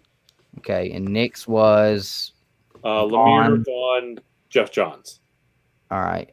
So none of us have the same top 3 except y'all's number 1. Or number So- 2. Huh? Do you want to Jason Aaron at 2 and Brubaker, or who was it? Who? Do you want to put Scott Snyder at 3? Okay. So Aaron at. Oh wait, did I mess this up? Probably. Aaron at 3. And then Nick gets his little dude at 4. Wait, You we don't have a shut your number dirty 2. mouth. We don't have a number Jeff 2. Lemire. No, Jason Aaron was number 2. Jason Aaron number 2. So then Scott Snyder number 3. I don't know, William. I'm just messing with them. Nothing's wrong with Hickman. And then Robert Kirkman at 6. I'm glad to see that your obnoxiousness is now pissing off our subscribers and not just me. That Definitely makes me feel good. Definitely Mad Max Rider for number 1. Okay. Here's what we got so far. I'm gonna put a special something in your mystery box, bro. Here's what we got so far. We got Brian K. Vaughan at number 1, Jason Aaron at number 2, number 3, Scott Snyder, Jeff number Johns, 4, dude. Number 4, Jeff Lemire, number 5, James Tinian, number Tynan. 6, James Taiwan on, number 6, Robert Kirkman. Okay. All right, number 7, Mark London. Well, number 7, that's the Dustin pick. Oh, I mean, I feel like I've already won. Tynan hit 5. Jason Aaron hit 2. can I substitute for the 7 pick tonight? No. Mel Gibson, number 1. Can I substitute for the number 7? Let's go through this real quick. Regardless, does Kieran Gillen make the list? Yes, think he absolutely. You and I both had him on our list. Okay. Zdarsky. That's who I figured you were going to pick. No, I'm saying, does he make the list? Oh, normally I think no one else had him. What about Remender? Remender will make the list. Okay, so now I'm trying to decide between Chip Zdarsky and the guy that I didn't think about, but I've been so excited to read the run. I kind of like the thought of Brewbreaker being on the list. And I think that's who you wanted to argue for your swapping me for number 7. So If you were going to let me pick number 7, I would put Brewbaker there just so I'll say let's put Brewbaker there.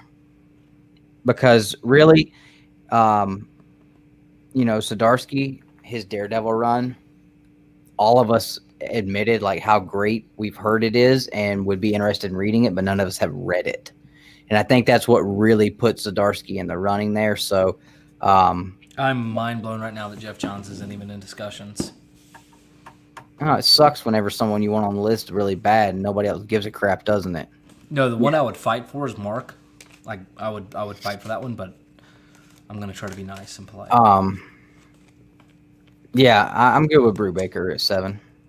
Cool. So Like we've I got said, I feel like I've already won. So we've got 3 spots left, and we've got 3 names that have still appeared on the list twice. Hickman, Remender, and Gillen. Gillen next, Gillen at number 8. Jeff Johns, and London. I think Rick Remender has to go at 9. You guys are effing nuts. Jeff Johns belongs on this list. What has he written that's been like something big in the last 10 years, though? That was How about the 3 Jokers?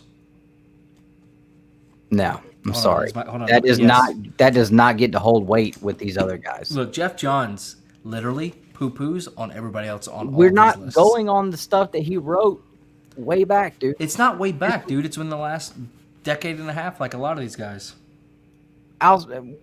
You're basing off of his Green Lantern run. When did he write that? Hold on. My kid, I think I hear him screaming. Continue.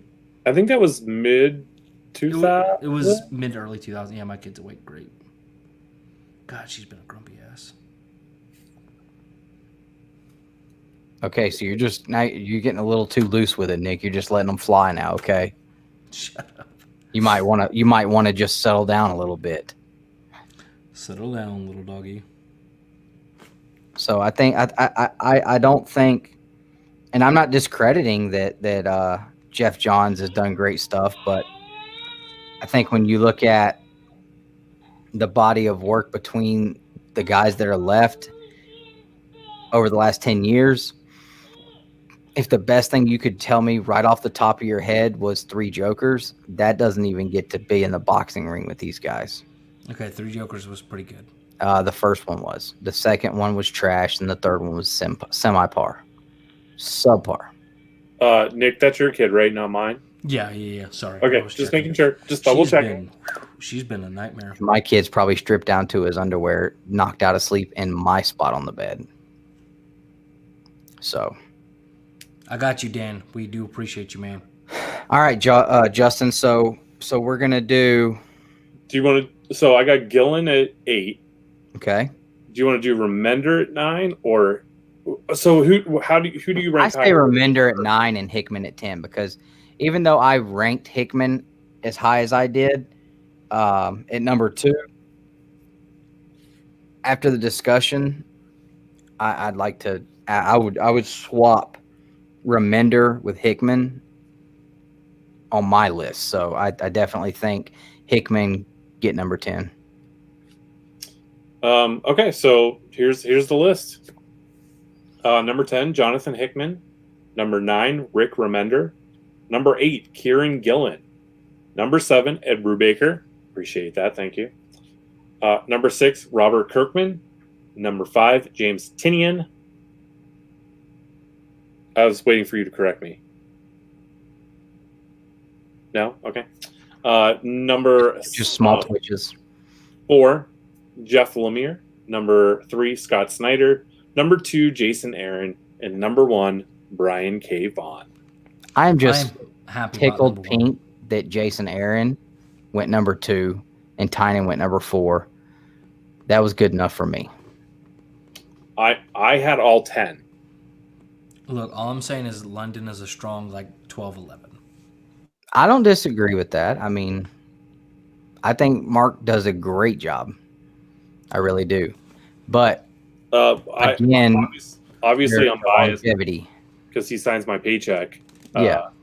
But when we're looking at longevity factor like we did, I mean, that's probably the one thing that's keeping him out. After remembering that he signs my paycheck, Mark London is number 1. What if we put him at 0? That comes before 1. No. Mark London, you're a pie. There we go. Never ending. Never end. Yeah, unending, dude. There is no. All right, guys. Final call for the IG giveaway. I got Dan Eckery as the last person, and then. Glad you said final call, not last call, because I don't want to deal with any legal stuff with Simple Mans. Oh yeah. Comics. You said you tagged us, bro. I don't see it. Man. Look, he's sauced out of his mind right now. He might have tagged. I even he went probably to just sent us a DM with our own screenshot. That's who I got right now. So check it out, and we'll draw. And then you guys message me your address. What's the prize again? We don't know. We do know. We just get some stuff. Let's just do some stuff. Top 20 writers. That's why we only do top 10s here. We rank a top 10 every week, but top 20 would take forever. And once we go past, look, no us anywhere. Once we go past 10, that's when it really would get hairy and hard to do. I enjoyed this one. I enjoyed making the list, and it was, like I said, for someone who hasn't been reading comics nearly as long as anyone else out here, it was quite educational for me and definitely expanded my need to read list. Yeah, I hope, if anything, you've got a new list of books that you want to check Very out. expensive list of collected editions and omnibus because it's stuff that I'll just have to just immediately jump in and consume. So, for sure. Okay.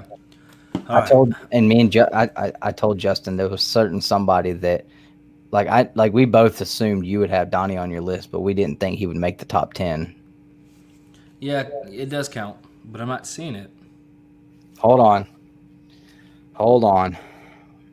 I'm just trying to make sure we're fair. Maybe did he do it on his misanthropy one? Did you do it on your personal one? Because I don't see it on Comics and Death Metal. All right, and we'll do 2 more minutes. So at 11:54 Central Standard Time, I'm drawing. That gives plenty of time for lag and people to post. All you have to do is make a post, tag us, say, hey, maybe go check us out. Yeah, bro, you haven't even posted a story today, man. Look, you don't even got the circle around it where you posted a story. Get your old lady to help you out, man. Nope. Oh man. All right. So what else Sweet. did I miss? Did you show off your free book? I did, man. I did. The free book that I got that I made sure you had before your birthday, or on your birthday, excuse me. Made sure you had it in hand on your birthday. Remember that? Mm-hmm. Yeah. I remember when I got birthday presents like on my birthday. That happened once. Well, I'm very glad. Last year you got a cool birthday present, and then you sold it. You sold your birthday present this year. It was a Christmas present. Thank you. I thought I got you No, I got you Raphael signed #1 for your birthday present. Yeah, and that will never go anywhere. It is at CGC. Well, it's probably not there yet, but it's getting pressed and then going. Oh, that's right. You sold the Blue Beast. The Gray Beast, second appearance, Beast. which hurt my feelings a lot, but I figured that was going to be the only way I could really move the other two, so I had to have the set. But let's be honest, you didn't even buy that one out of the goodness of your heart. It was a freaking accident, so I really don't want to hear it all that much. Look, all I'm saying is I don't sell my gifts. Whatever, Nick. I wish Josh was still on here to talk crap about you. He wouldn't do that. I'm sending him friggin' ass loads of money like multiple times a week right now, so he's not going to do that. Bro, he's got several people doing that right now. Yeah, I know, and he probably doesn't talk crap about them either. Good point. I'm just trying to figure out when you're going to send Justin his stuff. I know. I have not. I was going to go today, and I did not wake up until 11:30, or no, 10:30, because Hagen had a baseball banquet at 11, and I didn't even know he had a banquet today, so I did not make it to the post office this morning. So I do apologize, man. Your bag of loot is still sitting right here in this red bag. Ooh. I'm keeping it very close by so that it doesn't escape me, but then I come in here and I sit like this, and I don't even see it. All right, so I don't see anybody else that has done it. I So also have not been able to get to UPS or UPS to buy a big ass bag of packing peanuts. You don't have to do that. That's fine. Like, I think I'm just gonna buy the bag, the big trash bag full, shove the stuff down in there, and put a priority label on the bag. Don't. I'm just curious to see how it does. No. Oh, there will be packing peanuts.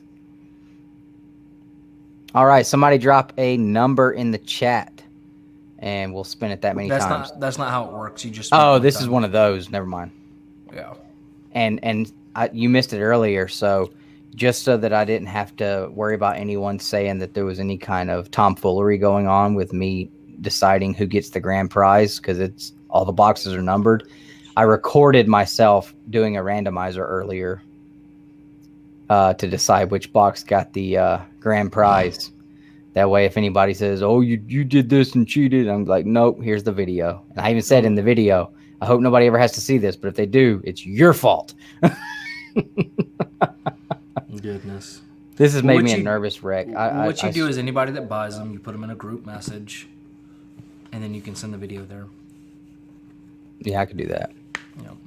All right, so I got guess 9 left. 9 left. 9 Let's go ahead left. and we'll randomize it. All right. I'll randomize it. How many people are watching? 20 people are watching. So I'm just kidding. I'm not randomizing it 20. I'll randomize it twice.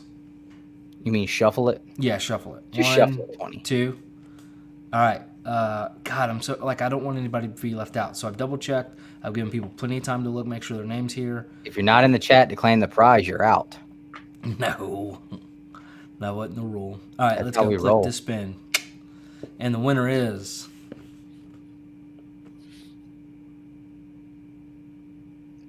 Okay, I feel so much better that it scrolled past chaos. He literally jumped in here, talked shit for 3 seconds, and then rolled out. Oh, man. No, I'm just kidding. I love Chris, and that's the relationship. He jumps in, talks his crap, and he rolls. Austin LeMay. Wow. Look, he needs like a theme song. He does, man. He hangs out backstage in the members only chats before the shows every week. Oh my gosh, man! I cannot wait to get the Austin LeMay AOK. I cannot wait. I am Can you so not wait? pumped. I'm pumped. I got to see a variant for Last Ronin that I was really excited about. If I got to pick any variant outside of the one Austin got me, and it was just like, hey man, this is IDW. Pick a variant. You can have any of them you want. I would have picked this one. It was the one that was the wraparound color, and it was the blue that had like the same resemblance of the old Mirage Studios books. Sean had that one, and I got to look at it last night, and it was so cool to look at it because you've got this fight scene going on in the sewer, and there are the Foot Clan is everywhere laid out, but you also have Leatherheads in there. Bebop and Rocksteady are laid out in there. You have Mousers in there. And then off to the side, there's a small license plate that says F-Toyd. So they even found a way to add Fugitoid into that cover, which was really, really cool. I was really excited when I saw that. It was really cool. Fugitoid #1 will be a book I go after next year. Oh, yeah? That sounds fun. I really don't like when you do that. It's like really, really aggravates the holy hell out of me. And it makes me say words that you would wish I wouldn't say, but... What? Okay, there is an echo now. Justin, are you echoing? He said, yep, and I don't care. I almost hit kick from studio. You don't have to mute. Man, it would be really cool. What? It'd be really cool if Dave had that daggone Captain America omnibus, but he doesn't have it. Because then I could get it for half off. It doesn't come out till February. Oh, it's not out yet. Oh, okay. Well, that's even better. Then that gives me time to get it. Two Brothers Comics would like to say thank you to all of our sponsors, and also really big thank you to our local comic shops who provide us with all of the great things that we use to make our content. Thank you so much for being members of Two Brothers Comics. Please use our discount code at tkopresents.com, brothers20, to get an extra 10% off at your purchase. Is it 10 or 20% off? I don't remember. It doesn't matter. You're going to get money off, and all you have to do is type in Brothers 10, Brothers 20. Hey, and members, let me know if you guys have all gotten your stickers. I believe they've all been sent. Yeah, Sean got his, and he was probably the most recent one you shipped out. So he said thanks. You could have just waited and gave them to me Wednesday. It was $1.05 to ship. It's whatever. So a couple things me and Nick have been talking about doing. I'll believe him when he actually sits down beside me or in front of me and does it. But with our fascination and love for Hot Ones, we are definitely going to have a Hot Ones conversation. I'm going to go and I'm gonna go around and find 10 different sauces. I'll probably pick a couple up. Their sauces already. Okay, cool. And what I figured I'd do, in like the third or fourth.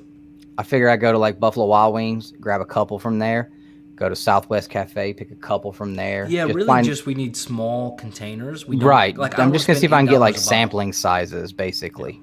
And just from different places. But I don't want to like go to Buffalo Wild Wings, but like give me 10 different sauces, because they got some little cutie pie sauces that ain't really gonna do nothing. And like, y'all don't understand. Like, Nick don't do hot stuff like that, and it don't bother me all that much. But like, I want to see Nick hurting for at least on the last one. Like, I want Nick to hurt. But I think we're gonna do 5 questions, whether it be just personal conversation or collecting or whatever, and just get to a conversation on these 10 wings, man. And I'm excited about that. We're going to try to set it up and basically reenact a Hot Ones episode with Two Brothers Comics. And as soon as I started watching them, I immediately thought like how entertaining it would be for our viewers to see Nick in absolute distress, because he freaks out. Like, Nick freaks out and thinks he's dying. I'm telling you, he's gonna have a freaking panic attack eating one of these wings. And at some point, Dustin's gonna get his green screen stuff done. I can't decide. Don't be telling what it is. Jeez, I still can't. I've been watching, trying to figure out. Like, I've narrowed it down to a few, but it's hard to decide which route to go and make it work. Like, that's the hard part. Yeah. What needs to happen is we need to actually sit down and have a conversation and look through some stuff and try to figure out like what is going to be good for you on the editing side as well as good for me on the doing side. So what we can, I mean, just like I said, do a small one and we'll do a test. And if it works, great. If not a lot of time's been invested. Yeah. So. Oh, I thought he was going to give the middle finger. He's not even paying attention to what the comment says. Look, here it is. Ooh, should that be like the last wing, Nick? Like after we did the last wing? I can't do that. That's why? The world, no, dude. First off, I already have stomach problems. Second off, no. Like See? that has brought grown men. Told you. Puking. Told you. I'll do a little hot sauce, but I'm not doing the world's hottest chip. That is really cool. You did design work for Pocky. I mean, literally, the hottest wing at Buffalo Wild Wings. Like, I'm gonna do my damnedest to make sure that's like number 7. Well, you said 5, so. No, I said we're gonna do 5 questions apiece for the 10 wings. Like, I'll have 5 questions. Like 8. No, you're not gonna back out and start being a little pansy. We're gonna do 10 wings. We're gonna do this right. You'll live. I've eaten multiple ghost peppers and lived through it. I did the blazing hot challenge in record time. And I lived. You'll be fine, dude. You'll be fine. I'm not saying it's not that I'm not going to be on fire too, and we're not doing this whole we got glasses of milk and water here. No. Oh, there will be glasses of water and milk. It's going to be there. You can have liquids if you want. I will be a grown ass man and I will eat these things. Now we got to figure out a way to fly some up to Justin. No, you guys can do that. I'll just sit here eating my boneless barbecue. No, we're gonna make this an edited video, Nick. That way you can really, really make this magical. All right.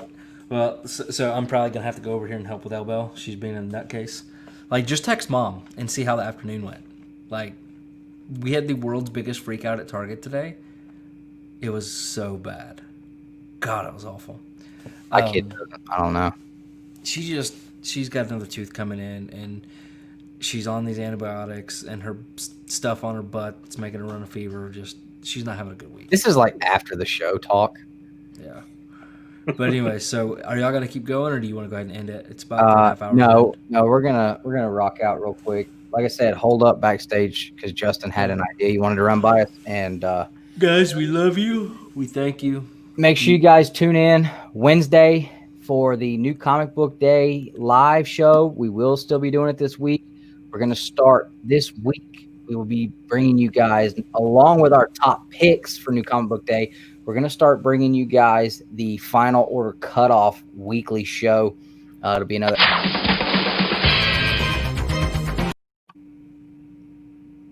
I mean, at least I'm not trying to be serious at all and trying to like get some content out here and you want to play around.